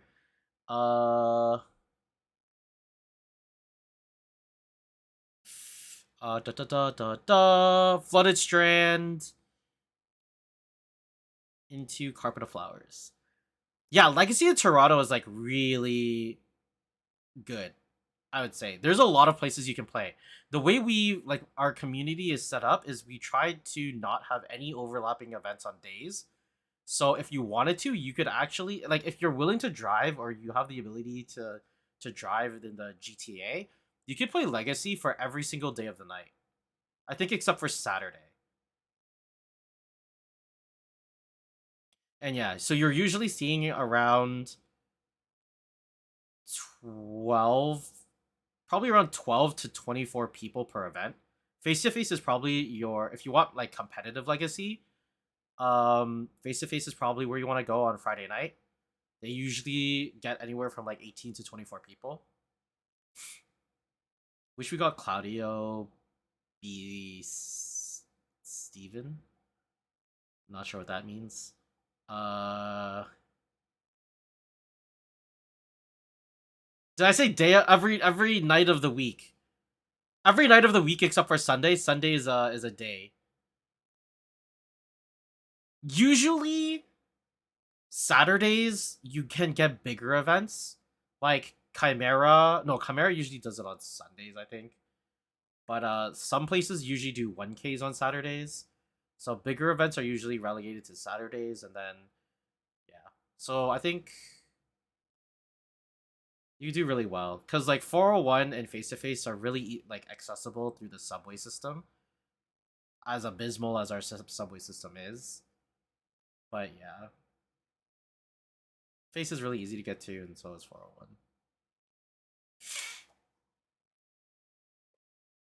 And then if you're uptown, you can come see us at Cardboard Classics Tuesdays. Wednesdays I think is over in Mississauga.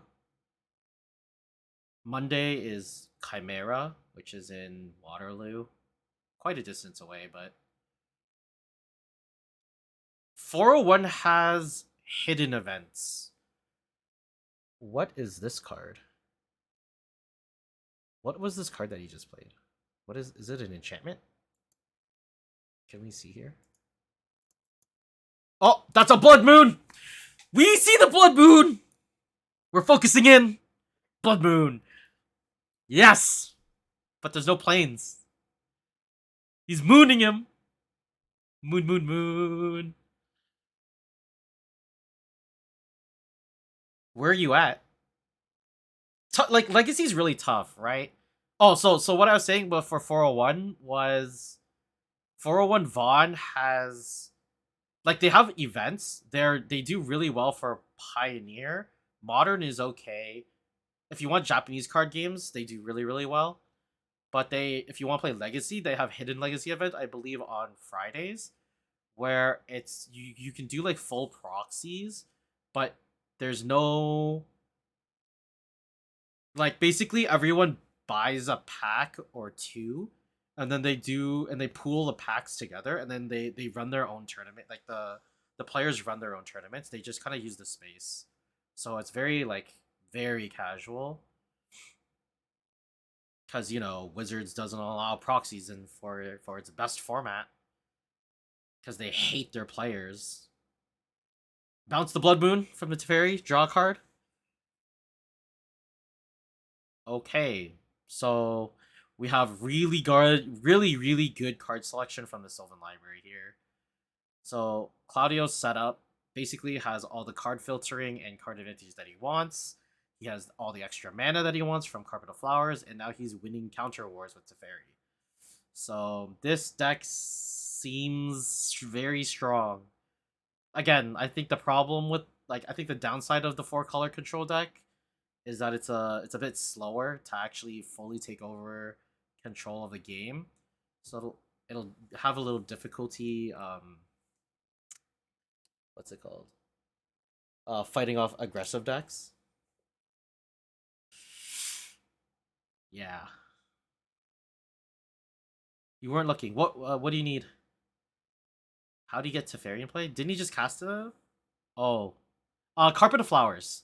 Carpet of Flowers, he picks because he has the island, he just needs to pick plains. Or white mana.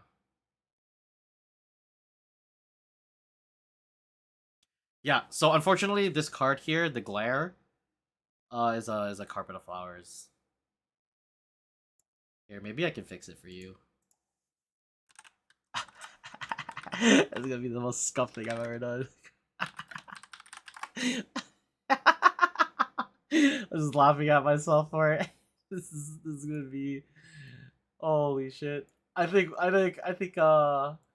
Wilmer knows exactly what I'm gonna do.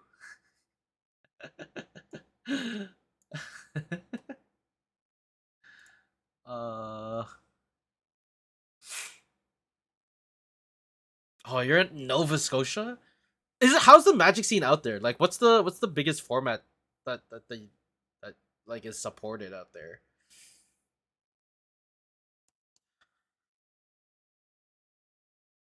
4-color controls mana base is glue together. Yeah, this is true. It's very fragile. What was I gonna do?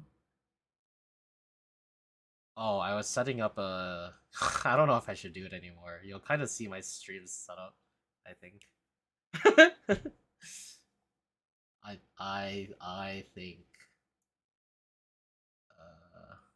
Maybe if I do this. This is so scuffed, man. Holy shit. What program? What am I even doing? I want. What screen? Where's this one?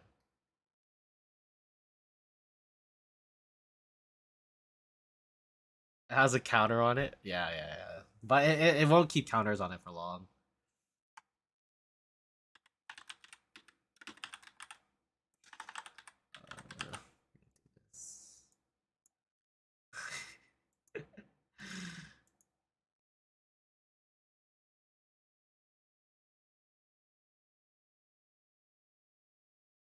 Am I in? I'm in studio mode. Okay, perfect.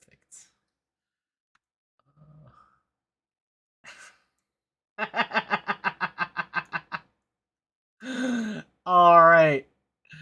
This is.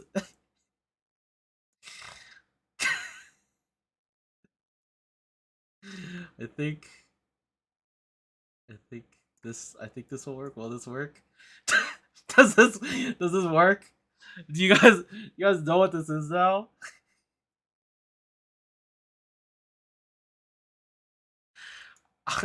I don't think it's covering anything else. It's so scuffed. Wait, is it not real? Is it not real enough for you? Is it how do I can I Yes, you may put up to X. How do I rotate clockwise? There we go. Oh, there's 2 of them. Oh my god, I can't do 2. Yeah, this match is over. He's so far ahead. It doesn't seem like there's standard anywhere, and I think it's because it's global already. Like, Arena has effectively killed standard. Here, there's 2 Carpet of Flowers. That's it's a fairy. Oh, come on. I can't get another one. Okay, good. Counter it, Claudio, so I don't have to fucking find a picture for it. Brainstorm. Yeah, this game is done. Hootie has only 4 lands to this massive amount of mana from Claudio's side, and he's just gonna get the Snapcaster beats.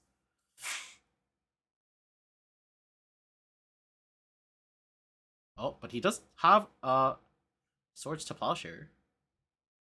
So you can see what's going on there. Mystic Sanctuary into more protection. Oh, is it a cantrip? Wait, what is happening? Why is he shuffling his deck?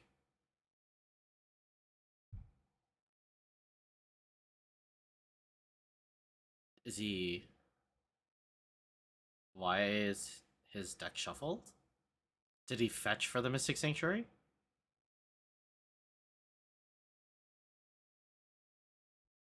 I think he maybe fetched for the Mystic Sanctuary. Attack for 2 from the Snapcaster. He has so much mana. There's the Ponder that we saw.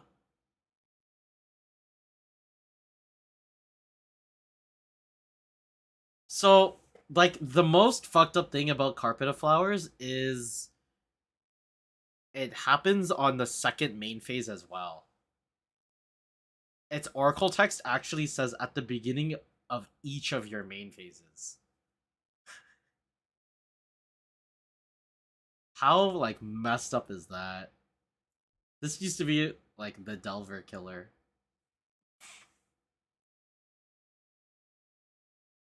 How is Modern?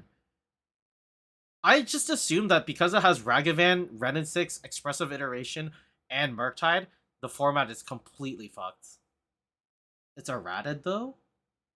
The Oracle text is at the beginning of each of your main phases. If you haven't added mana with your ability this turn. Okay, so you can only do it once, but you can choose to do it on which main phase you want. But because he has 2, he can effectively do it like on both main phases, but only once each time.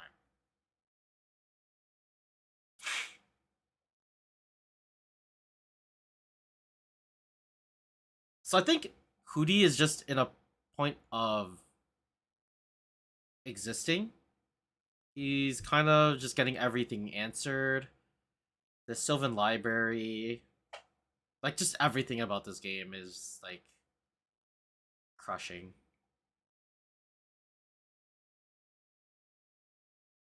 Wait, why is the Teferi exiled? Can we go back? I'm just gonna go back. Get a quick. That was too much. It was ending. But this is a Narset. This is Narset. The prismatic ending Narset.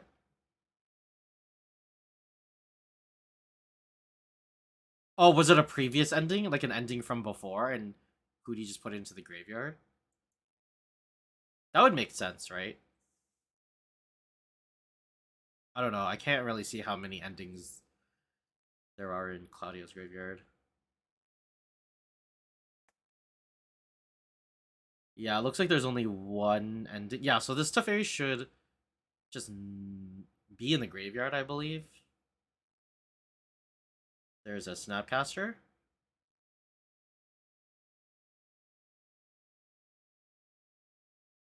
Pyroblast. Hydroblast. I wonder what the Pyroblast was targeting. Probably Snapcaster, right? Either Snapcaster or Teferi.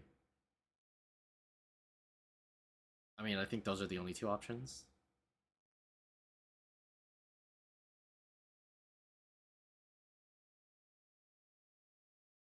And there's got to be an answer to this Murktide, right?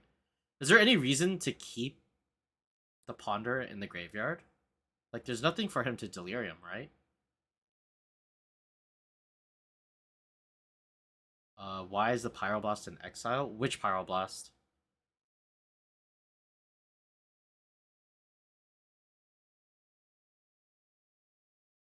I think Hootie's exiling it to Murktide region, is he not? Oh yeah. He cast Snapcaster to cast the Pyroblast. So the flashback exiles it. Twin Dome is right.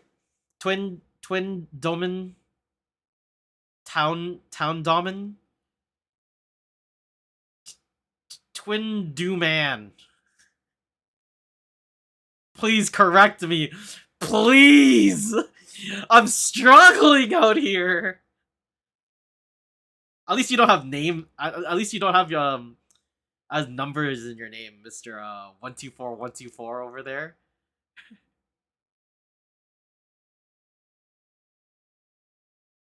Holy crap!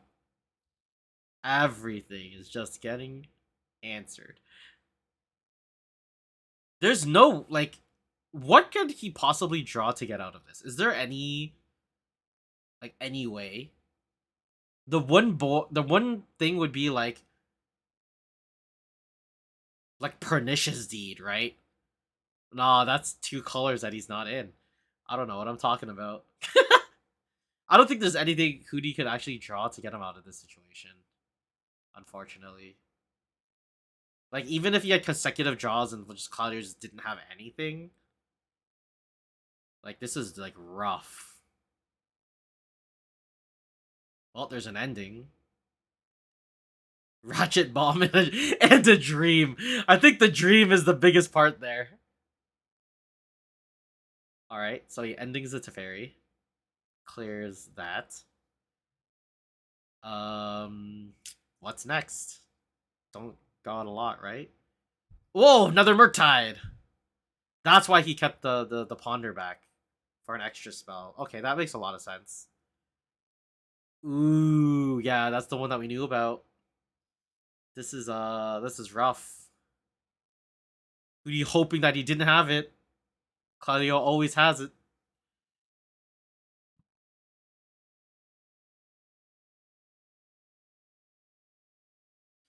Alright. Deck's looking real thin now. Man, library's so good. Obliterate? What is Obliterate?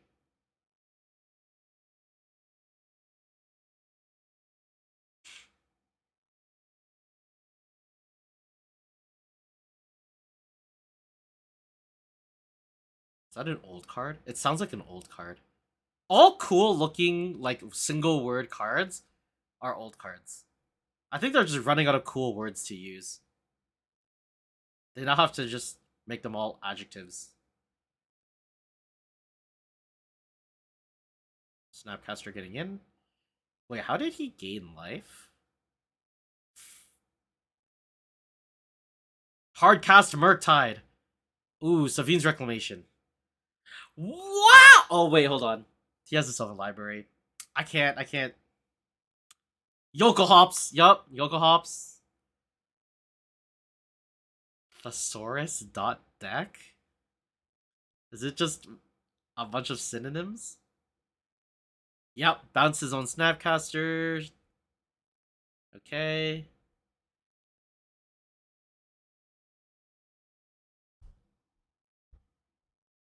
Is there like a lightning bolt in the graveyard or something?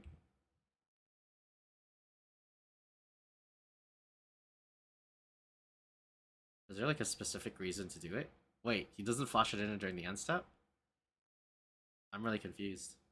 Oh, is it to just like respond to the Savine's Reclamation or something?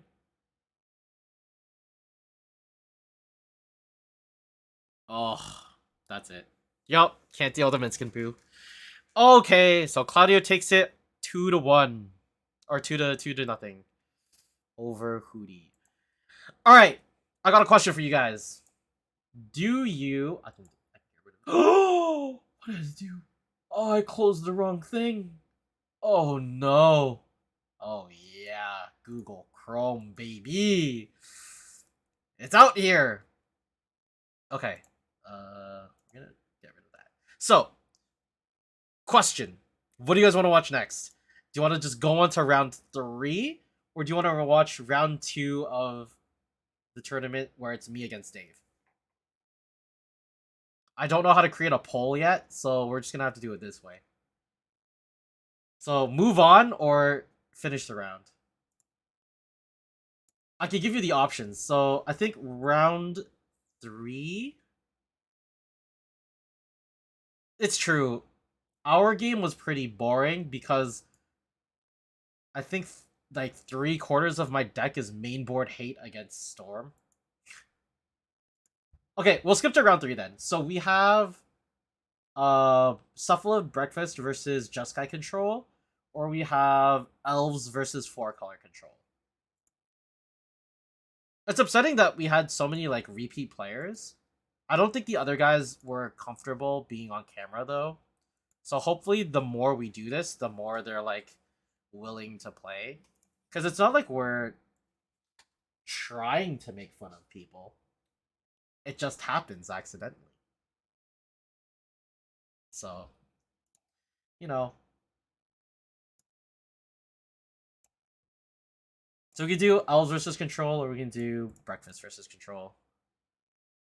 Too much spinning? He is new, too. Or not new, but like... It's okay. I think we're gonna go with the Elves versus 4-color control for matchup spread because we've already seen Cephalid Breakfast and the Jeskai control. We've seen that already, so I think we're just gonna boot up the Elves matchup. Yeah, and I think Dave, I think your camera is actually just much higher quality in terms of like clarity as well. But hopefully that'll change once I can afford a new camera. It's the lens. Yeah. The problem is the other lens that I have is like it zooms in way too much. Man, get this deck box out of here. What the heck? We want more picture, not more box. Unless it's jukebox.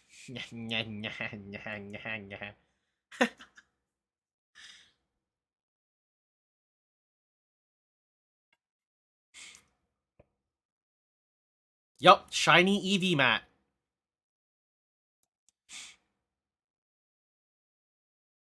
Oh, you've seen it so many times. Look, it's so cute, man. Look at him. He's so it's cuter than Library of Alexandria. Came in a supply set. I'm not sure what that means. Is that like a box?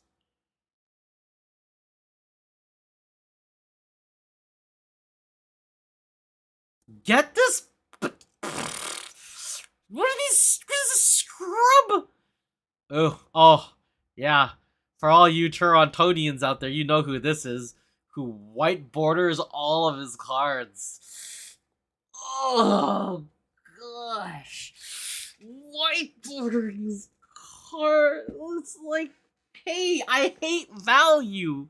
I hate reselling. Scribble, scribble, scribble, scribble, scribble.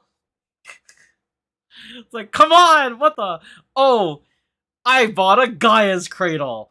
Guess what I'm about to do? Oh yes, he's moving it. Yes. Okay, I'm gonna stop. I'm gonna stop cheesing him now. He's moved the box. He deserves retribution. Giga Chad. I will grant him. He has moved the box. Giga Chad confirmed.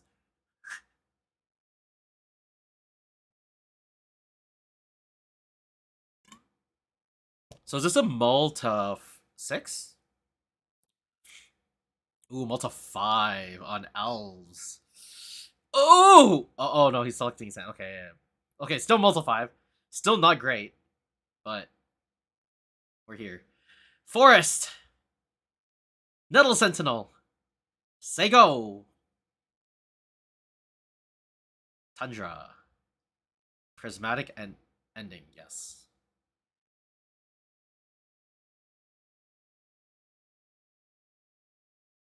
Man, we draw from the left a lot, eh? He heard me from the... No, he heard me from the past. Oh, I guess me screaming from the future, yes. He heard all of you guys screaming from the future. Brainstorm. Nope, that's a ponder.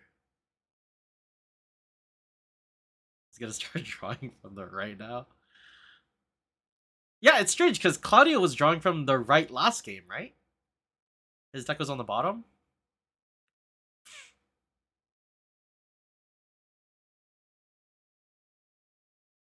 So I think this is a pretty tough matchup for Shane. Um, Claudio has so much counter magic. He can stop like any. He can stop if Shane tries to combo off. So if he's playing the combo version of Elves, him playing a nature's was a natural order, sacking a creature, and then it getting force of will is just a really big feels bad. And then I'm sure Claudio's deck has enough 1-for-1 like targeted removal. Just pick off mana elves. It is true. The Allosaurus Shepherd helps a lot. Doesn't help if you're fighting against 4 Swords to Plowshares, 4 Prismatic Endings, and maybe some number of Lightning Bolts.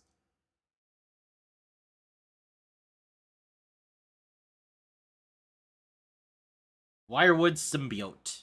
So I think that's a Birchlore Rangers. Oh! Oh! Oh! I was joking, Shane! I was joking! I didn't mean it! No! I didn't.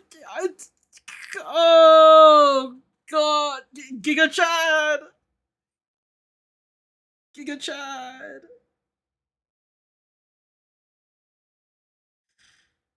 Uh, uh. I must say, White Border Gaia Cradle does not look as good as White Border Duels. Oh god. If he bought it that way, he should have paid like $150. If he did it himself, boy, he's got big old balls. All right, we're going. Glimpse of Nature. Bayou into you. Birchlore Rangers. Ooh. Ooh. Not great. Unlucky.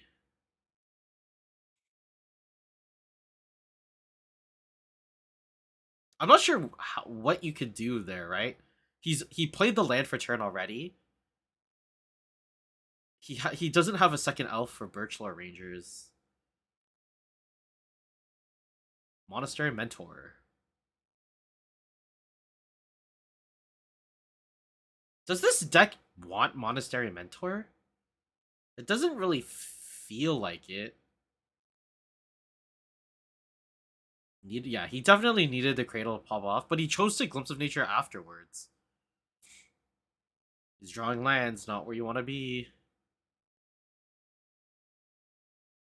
Yeah, so we haven't seen any staffs from Claudio, but definitely really, really good with staff just because it draws a card every turn. But yeah, because we don't see staff, I don't think this is the right deck for Mentor. Ooh, we have a Green Sun Zenith for 2. What? Elvish Visionary, right? Pretty sure it's a Visionary. But looking into the face of a Mentor, this is not great.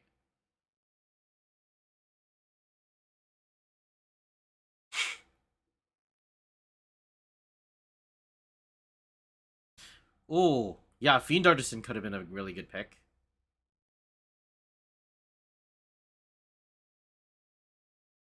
I wonder if he's playing Fiend Artisan. If he's playing, like, Glimpse of Nature, like, this looks more like combo elves than the Fiend Artisan Toolbox elves. We haven't seen an Elvish Reclaimer yet, so that leads me to believe that there's no Fiend Artisans in Shane's deck.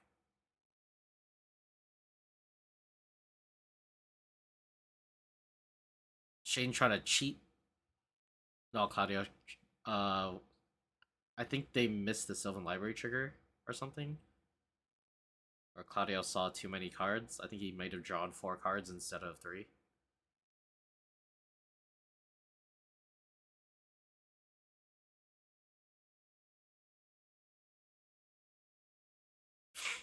Artisan is not free.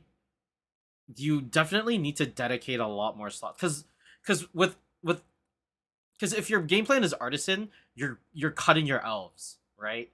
Whereas combo elves, you want to just amass as many as you possibly can, and the more fiend artisans you have, and the more toolbox spells that you have or creatures that you have, the less elves you have. So I think, like, honestly, like, they call them elves, but I don't think it's facts.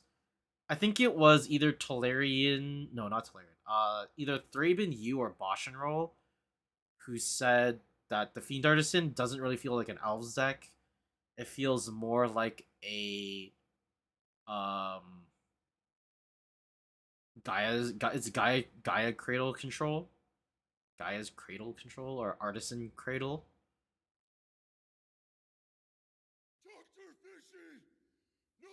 Hey, thanks Beta Counterspell.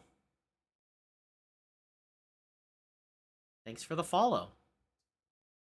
Newton calls green control. I think that is a much more accurate name for the Fiend Artisan build.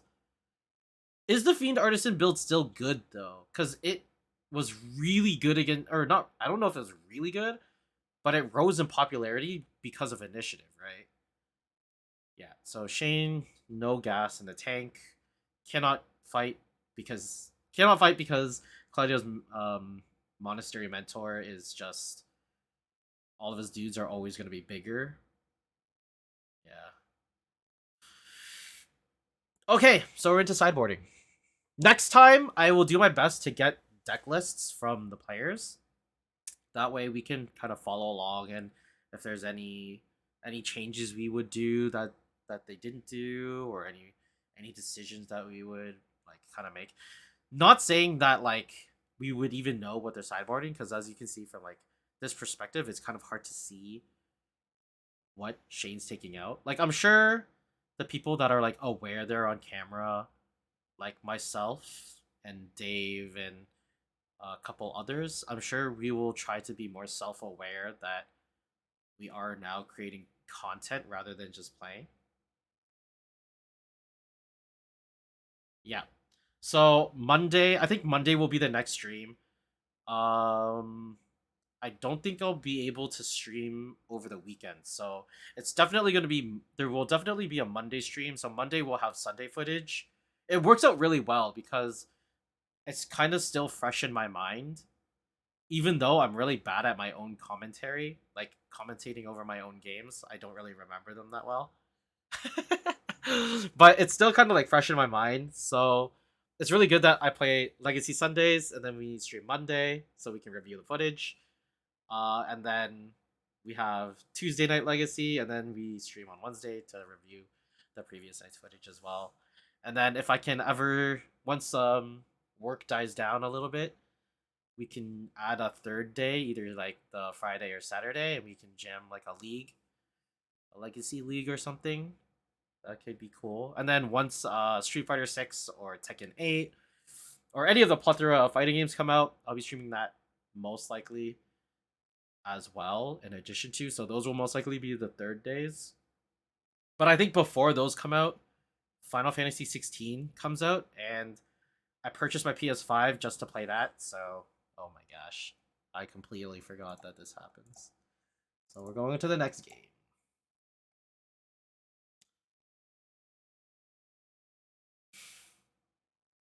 All right. As for my question earlier, Modern's great. No one plays all the cards in the same deck. What? You play Ragavan and Murktide in one deck? And Expressive Iteration. What are you talking about? All of those are in one deck, aren't they? Oh, is that the sarcasm? I think that might be sarcasm. Lose to Hammer. That's true. Hammer is extremely, but Hammer is like so boring to play. Get a feel with chat. What should I play this Sunday? Art. Ah.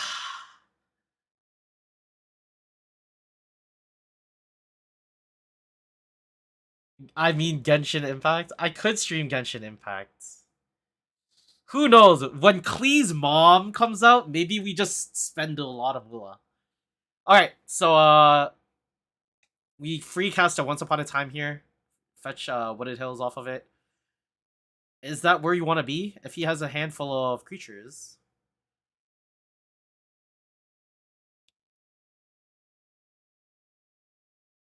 Really? It does? I guess it's kind of... Man, Ragavan falling off? Damn.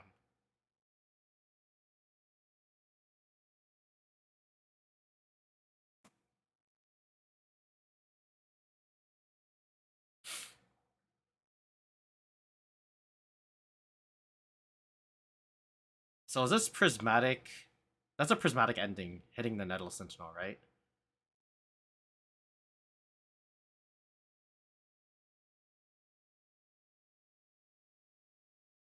That is an ending, right? So this Nettle Sentinel should be in the exiled zone. Should be exiled.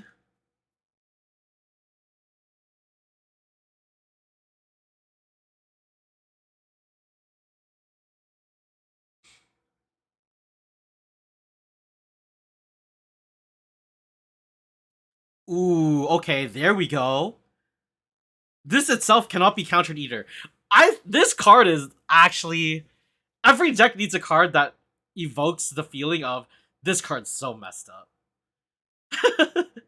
That's the real feeling of Legacy of your deck has that. That's fucked up. Like 8 cast has like Chalice on one. That's fucked up.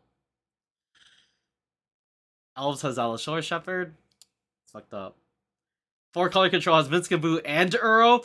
Yo, that's fucked up. Yeah.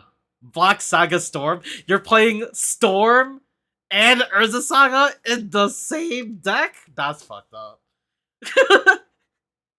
What a wild format, man. So good. I have a friend who's playing Blood Sun, and it's actually like not terrible. Like you're definitely should be playing Dragon Stompy, but it's actually not bad.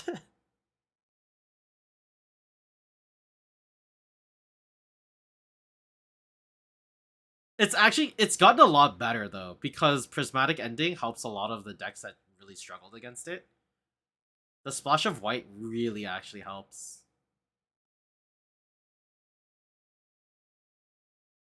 Is this an end of turn brainstorm? I honestly hate end of turn brainstorm. Like, only do it if you like really need to. Oh, oh, oh, oh, oh!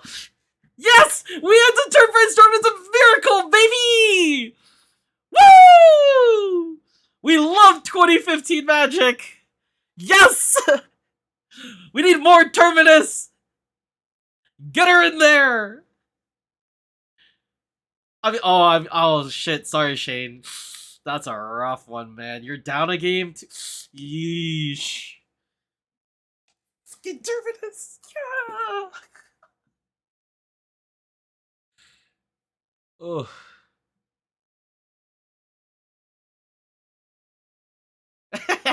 Ah, so many control fans in the chat. Did not miss top in Legacy. I missed. Okay, so here's the thing. I missed top in all formats. What I don't miss is top on top. All right, yeah. Put it back like this. Oh, you draw top on top. Okay, yeah, I'll put it back like this. Fetch. Oh shit, what's on top? Tap one top. Oh, time. Sorry, man, I won. I'm up in one game. That's what I don't miss. Yes, that's why I got banned. 100%. It was really funny. So I was listening to the MTG Goldfish Commander podcast, and they were talking about this exact... No, it wasn't the MTG Goldfish it wasn't the Commander podcast. It was their regular podcast, and they were talking about the ban list in Modern, and they were saying, like, they brought up a really good point where, like, you should need a license to have top in your deck. you should have a license because you need to show that you know how to top properly. to get around the um the time duration of using it.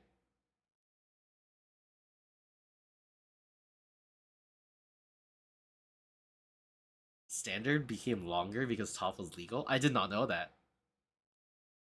All I For Magic history, all I'm aware of is that Affinity almost killed Magic. It was like the Black Summer of Magic, right? It was either you were playing Affinity or you were playing a deck that mainboarded hate against it and then sideboarded into even more. So your sideboard was basically in your main board. That's what I find pretty hilarious. That's why I love Affinity. It's such a good mechanic. Oh man. We're not even like paying attention. I'm not even paying attention to the game. I hope you guys are paying attention to the game. It's a good thing we're still learning how to do film footage and stuff, because trying to put this onto YouTube would be I would definitely not use my stream bot for that. You have to judge those events? Yeah, but that sounds... Whoa, whoa, wow, what the... Is this saltiness coming out here? He's giving up? Yeah, he's giving up. Yikes, dude. Well, that's what you get. That's what you get deserve for playing mono green. Anywho, we still have more time. What are we doing here? This is just them chit-chatting. Okay, so I guess we can watch another round. We can watch the... He's playing... No, no, no, no, no. He's not playing 5-color. I know you're baiting me to explain this, but he's mono green. We did not see a single black pip being used. Okay? He might have said Bayou taps for black, but no, we all know that it's tapping for green. We all know. This be facts. Okay, so this is Cephalid Breakfast versus Jeskai Control. Without the deck list, we can't be sure. I don't even think Shane knows his deck list. He showed up and got like... I think he was purchasing cards for the deck. I think he's only playing with one Cradle too. Okay, whoa, whoa, whoa, guys, please. Next time, okay? Hopefully, either the Monday or the next Wednesday, we will have deck lists. He's had modern elves, but he hasn't played legacy elves. He also had to pick up the Allosaurus Shepherds too. You love beating up elves? Yeah, me too. I love putting Ratchet Bomb down. Actually, no, I even just like my main board Blast Zone. Didn't he have elves before you moved? Yeah, I don't think in Legacy. Did he have it in Legacy? I don't think he had it in Legacy.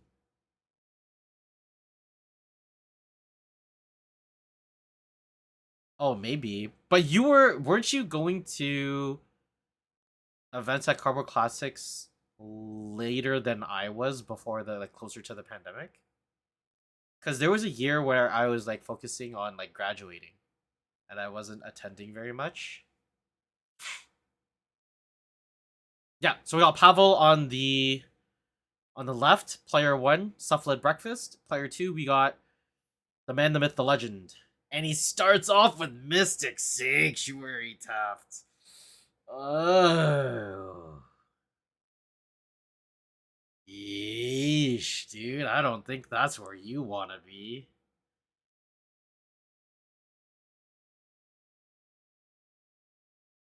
So he actually whiteboarded the Cradle. He didn't buy it that way.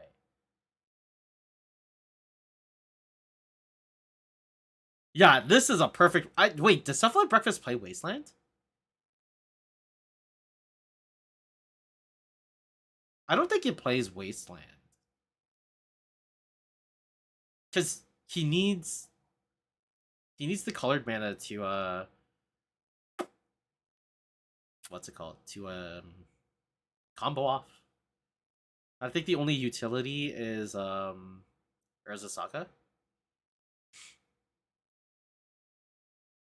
Oh, true. Yeah. Oh, you want to cast something? Days. But I don't think we've seen a Days come out of Hootie's side of the table. There's the Urza Saga. This card alone is bro, that's fucked up. It's so good.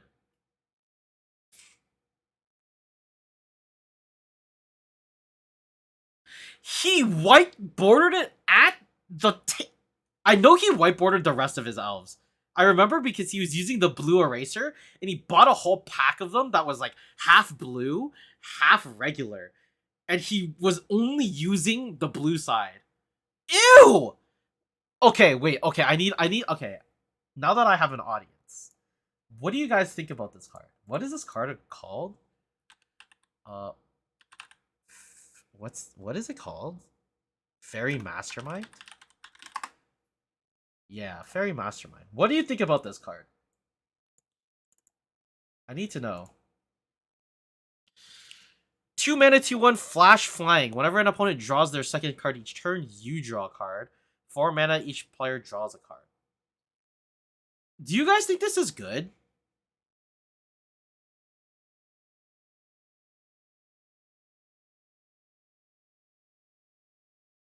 Because I'm in the school of thought that this card is just not good in Legacy. Like, I would actually consider it bad. There's just so much other stuff that you could be playing. It does fill a role that a flash 2-drop in blue does, and it has evasion, I guess.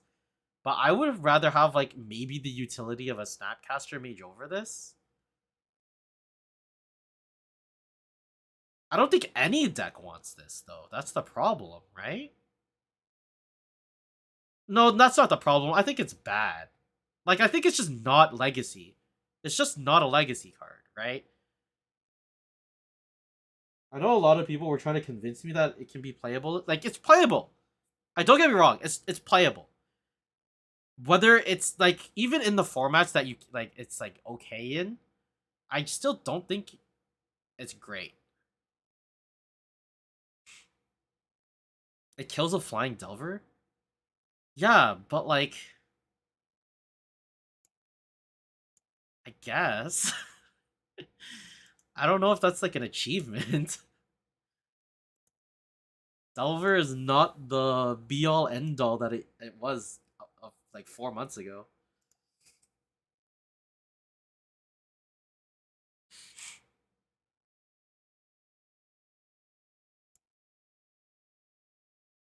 Have I ever seen this card kill Doomsday Player when Oracle comes into play? No. Has it?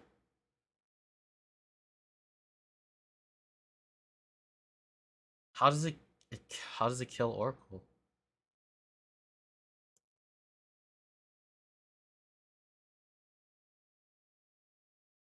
How does it?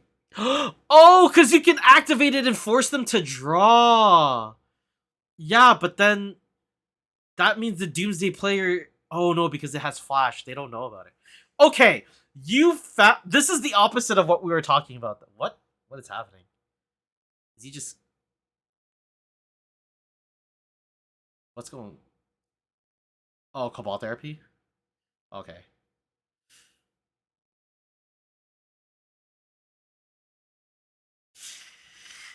Yeah, so that's the thing. You found a scenario where you do kind of want it, but again, no deck is gonna want this, right?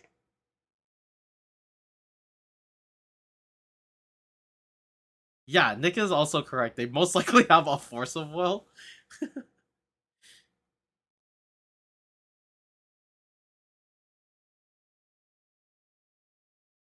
This is very much true. Mono blue Delver one. Okay, but fudge. All right, fine.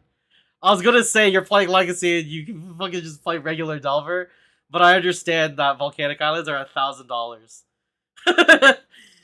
I understand that not everybody is willing to trade their entire Commander collection to buy duels, to buy overpriced duels. Not everyone be like me, I guess. You know, got those hardened stones. Yeah, when I was buying, like, at their peak, they were like 1,200.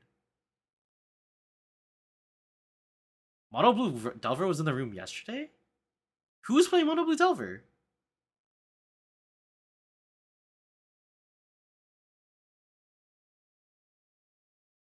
Okay, whoa. You can't grind Manaless Dredge anymore, okay?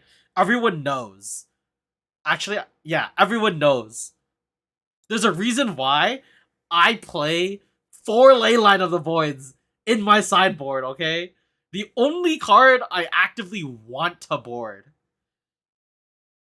Stefan? Stefan was playing Mono Blue Delver? Why? He has he has he has Death Shadow. Why is he nerfing his deck? What is this Mono Blue Delver? Is it on MTG Goldfish? Or do you guys have like a link? You can post a link.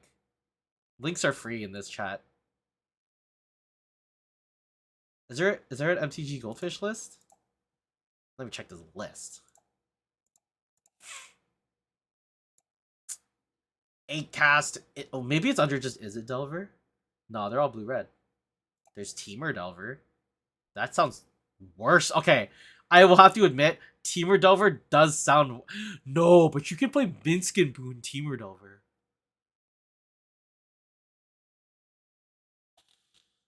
Ooh, that sounds kind of good. Bosch and Roll played it? Oh, really?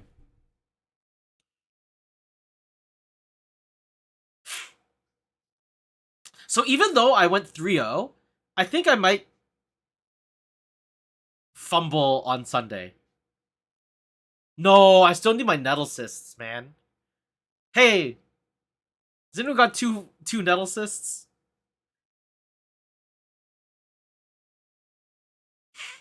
I'm actually surprised that no one has foil, like cheap foil Leyline of the Voids. Try to buy a playset and no one has them. Not even like stores have them. I need to go to like a market. Who's gonna hold me back from 3-0 on Sunday? My deck. It's gonna be me trying to play Hardened Scales in a Chalice of the Void deck. Hey, let me just play this one drop that my entire deck hinges upon, and then counter it. It's gonna be me. I'm holding me back. I'm gonna cast Chalice, and then I'm gonna play Hardened Scales into Arcbound Worker into another one drop.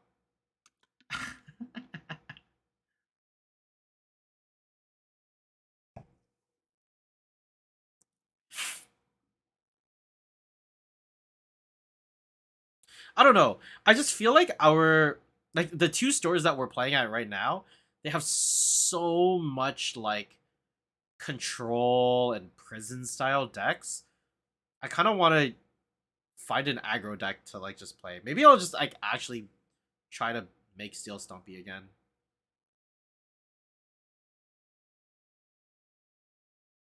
I don't know what to call the current iteration of my deck. It's like halfway Steel Stompy and halfway Mud. But I think it's closer to Mud. 4 Seasoned Engineers? That makes me want to build a Death Attack. Man, I spent so much like money building initiative, and now I don't know what to do with any of it because I still can't afford like death and taxes. Metal workerless Mud. I don't even think Mud wants metal worker anymore, does it?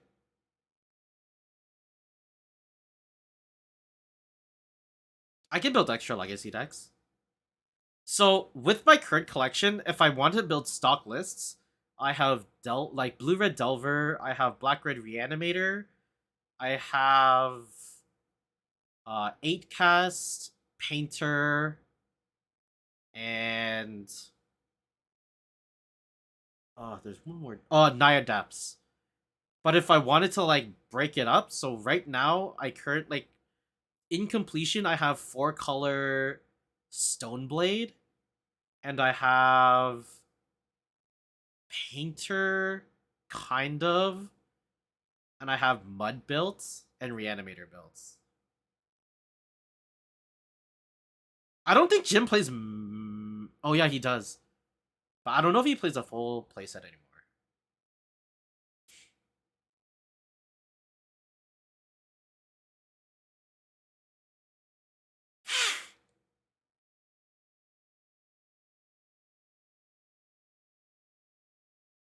I could also technically build like Jeskai control or 4-color control. Actually, I can build 4-color control. Depends on the the exact build though. I think I only have 3 arrows. I think it only plays 3 arrows. But I can build that deck as well. The problem is like I have to dismantle decks to build other decks because there's a lot of crossover between cards and decks. So Mondays I'm streaming. Sundays is Enter the Battlefield up in Newmarket, and then Tuesdays is Cardboard Classics. When my work schedule was Wednesday, Thursday, Friday, I also went to face once. Oh, that's another thing. Like, if you're like Enter the Battlefield and Cardboard Classics, so like, I think it was it Donut? I think it was Donut. Donut said he was coming to play Legacy in Toronto sometime. If you want like a very light-hearted, joke-friendly, like we say some like the reason these audio is muted is we can sometimes say some diabolical shit, dude. We go crazy. So if you want like that kind of like this kind of style where we're just chilling and playing and we don't really care.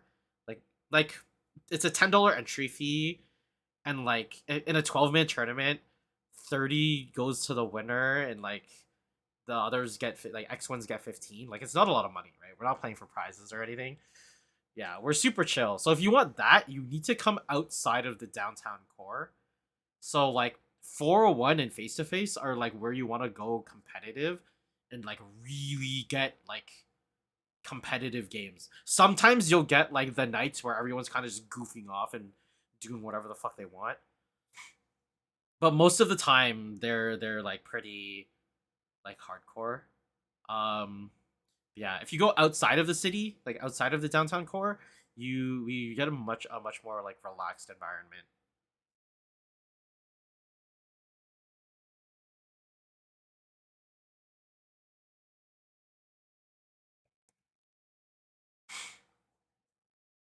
I don't blame you. Sundays are in the afternoon, so it's we try to aim for 2 o'clock, but sometimes a lot of our players come a little late, so it's like around like 2:10, 2:15. But generally, it's like a 2 o'clock start time, and we usually end before like 5:30. No, we definitely end before 5:30.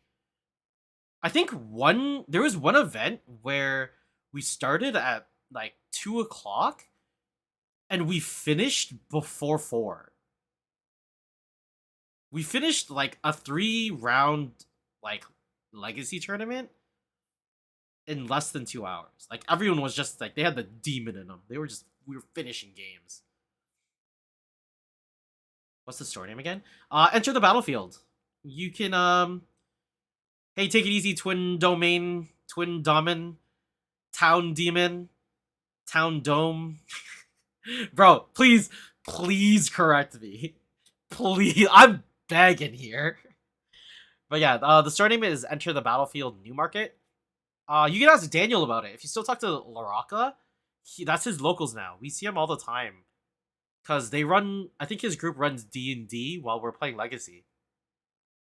So sometimes I chat with him as well. I like being in that room. That room's cool. Yeah, it's 81 Dave. I don't know the number, but yeah, it's Davis and Young. It's right across from Upper Canada Mall.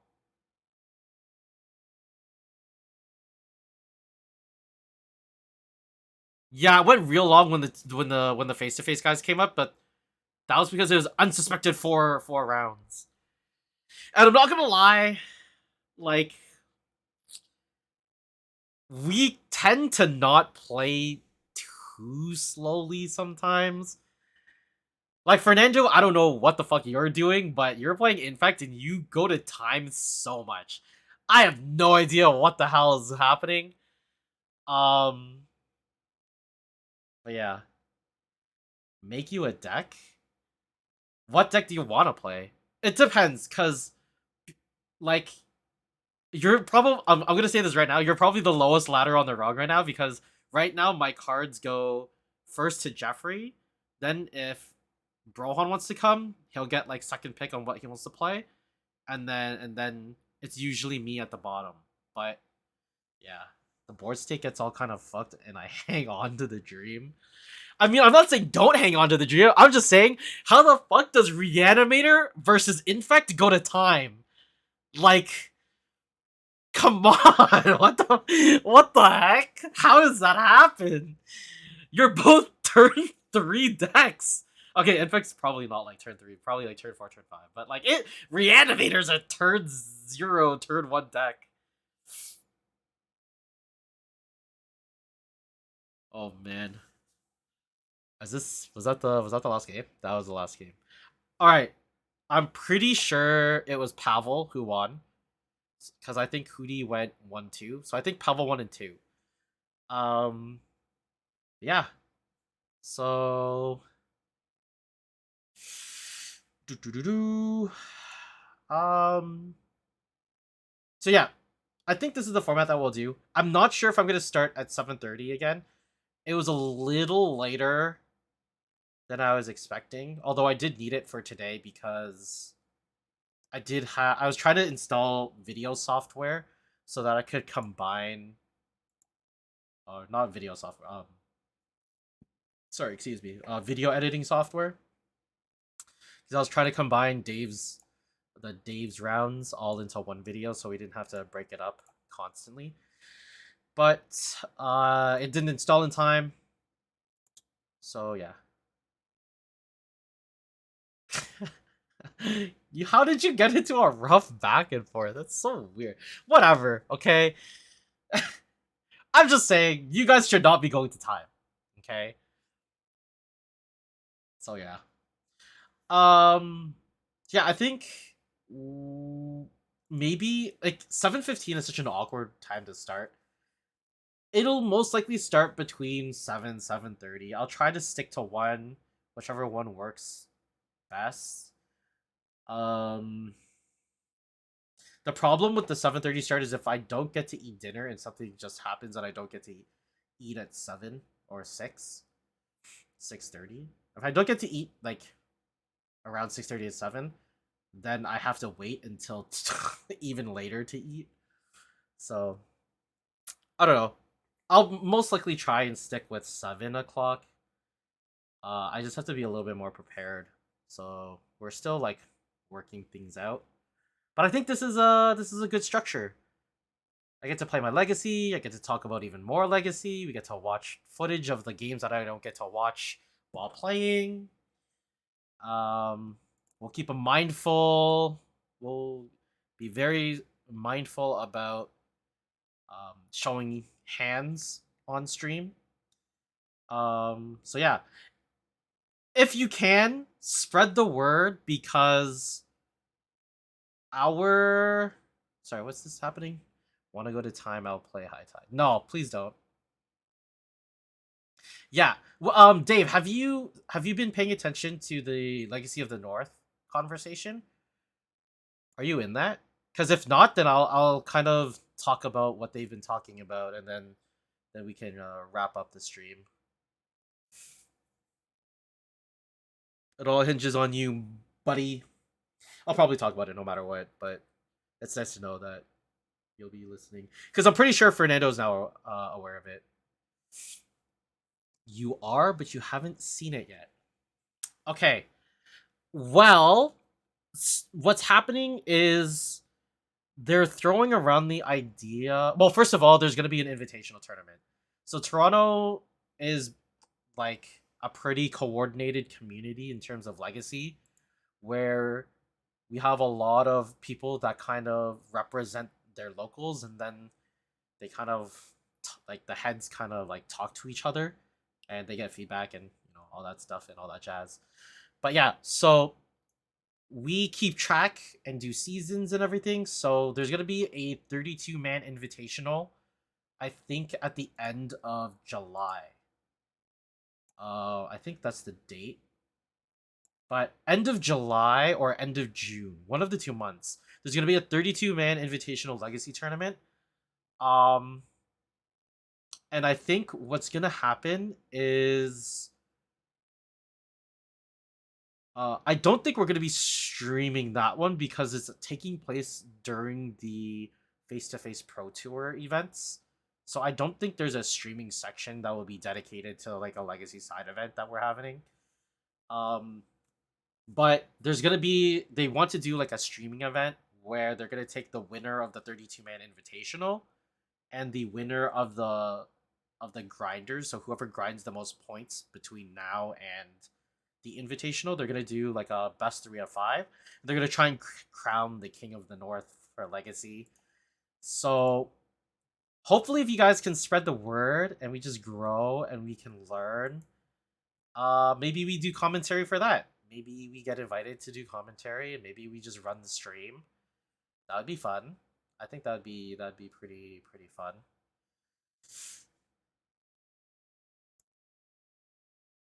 I thought they were gonna do the 32-man going to happen at the end of season 2. Yes, so at the end of season 2, the top 32 players of the season will be doing the invitational. The invitational event is, I'm pretty sure, being coordinated with face to face to be run at their Pro Tour event, like during that event. So they're gonna have, I'm pretty sure they're gonna have Legacy side event, and they're gonna be hosting our 32 man. Those are what I got from Trevor and Jim's messages. Whether or not it's just gonna happen at face to face, it might be two completely different things. So if it's not gonna be at the face to face tour, that's great news for us, because then if I scrub out and I don't make top 8, I would love to stream the top 8. That would be, either love to stream or record. I think recording would be a lot easier for them, because providing commentary during a game, I would need a glass booth, because as you can tell, I can get kind of loud and rowdy if there's like a fucking play, right? So if you put me in a glass box and you point me away from the players so they can't see my reactions, and I can react and just go ballistic as much as I want, I think that'd be I think they cannot accommodate that. So I think we just record, and then they can post it on their YouTube or whatever, if they're making a YouTube channel. I think that's what Dave said. I think they were gonna plan on making a YouTube channel for the Legacy of the North. We kind of beat them to it. I think that's what we were trying to do. We're trying to beat them to it. But I don't think they're gonna be streaming. So I don't know if they're gonna be reviewing footage or providing commentary and that stuff. So yeah, hopefully we can grow a little bit before all that happens. It'd be pretty cool. So yeah, if we grow a little bit, hopefully we can host, or I can host, or I say we as in, because this is kind of a group effort, right? Like I can't do this without you guys.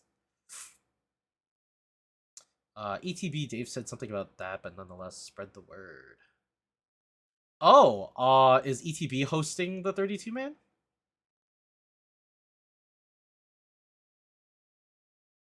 Yeah, so I don't think any of them know that I stream. Maybe it would have been smart to post this link into the Discord of... Oh,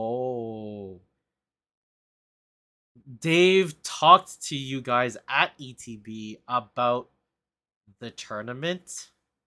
Is that what you mean? Anyway, what I was saying was, I don't think any of the legacy people know that I stream. I don't think any of them know that we're taking footage and stuff. But yeah, I'm pretty decent at like logistics. So if they wanna set something up, I would love to get a new camera.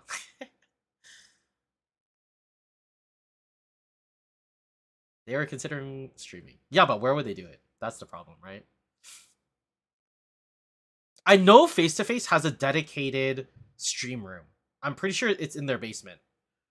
I only know this because Tomer.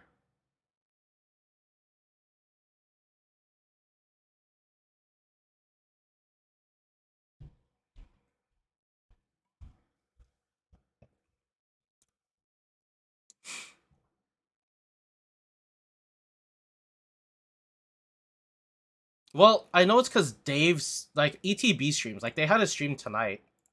I know they stream, and then they. I think he was just saying if we need help with anything, we can ask them for help, right? I think that's what Dave was saying. But yeah, I'm pretty sure Face to Face has a dedicated streaming space, but it's in their basement. So if they were able to set up cameras and hook it up to me downstairs, and I am, or they host the feature match in the basement and we commentary from upstairs, you know, that's the only problem is they most likely hear us if it's not soundproofed. But yeah, who knows? It's all like logistic stuff. Like, so earlier I was talking to you guys, right? 401 Vaughn actually had their own, like they had a glass booth set up.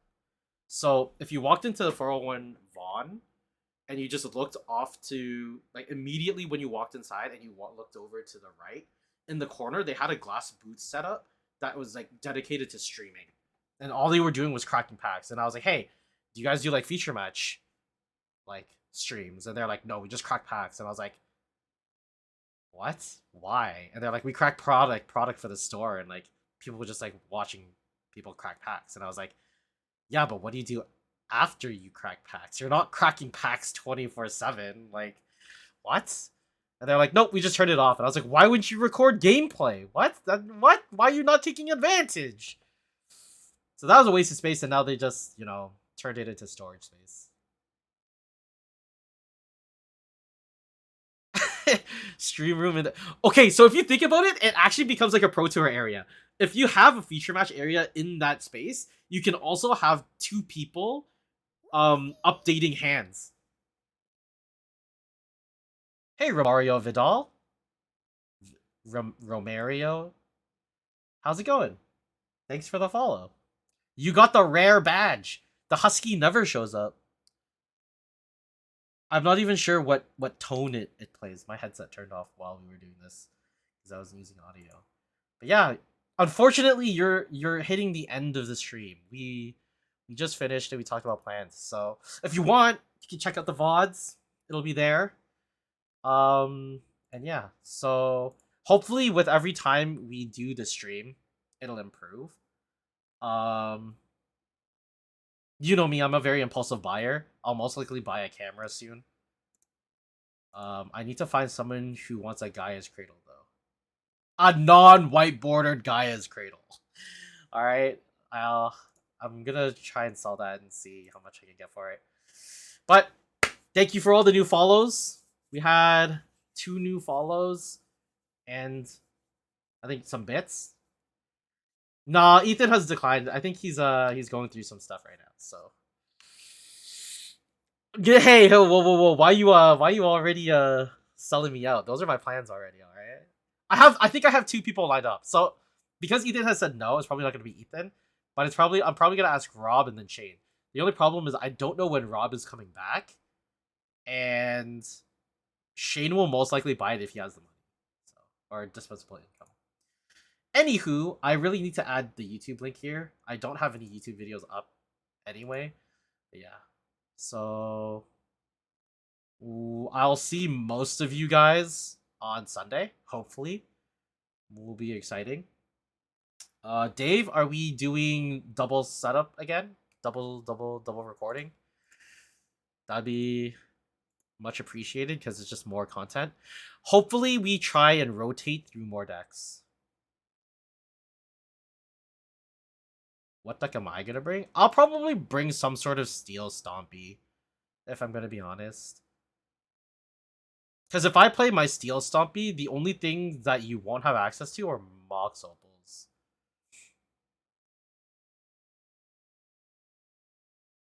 I don't know, man. What do you want to play? You tell me.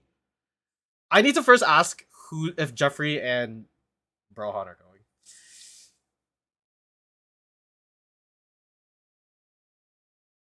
Yeah, Fernando, if you want to bring your camera, you can try bringing your camera too. I think your camera will most likely be better than mine. So I think I might try to hit up Henry's before, unless you still want to try to use my sketch tripod. My tripod is like pretty shit, man.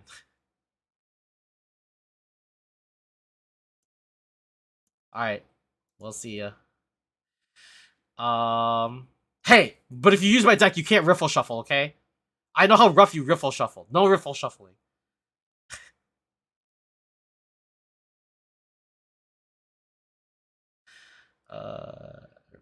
Yeah, okay. So I'll bring my tripod, and then we can go to Henry's afterwards. I was just teasing you. Don't worry, I was teasing you. But yeah, I was being serious too. All right. I'm signing off now. Enjoy the rest of the week. Enjoy the rainy weather. It's nice and chilly out, so you get to wear hoodies and jackets. 2K worth of cards. This guy's funny. This guy said this guy thinks it's $2,000, man. That's 2 volcanic cards. That's 2 cards out of 75. Alright guys, take it easy.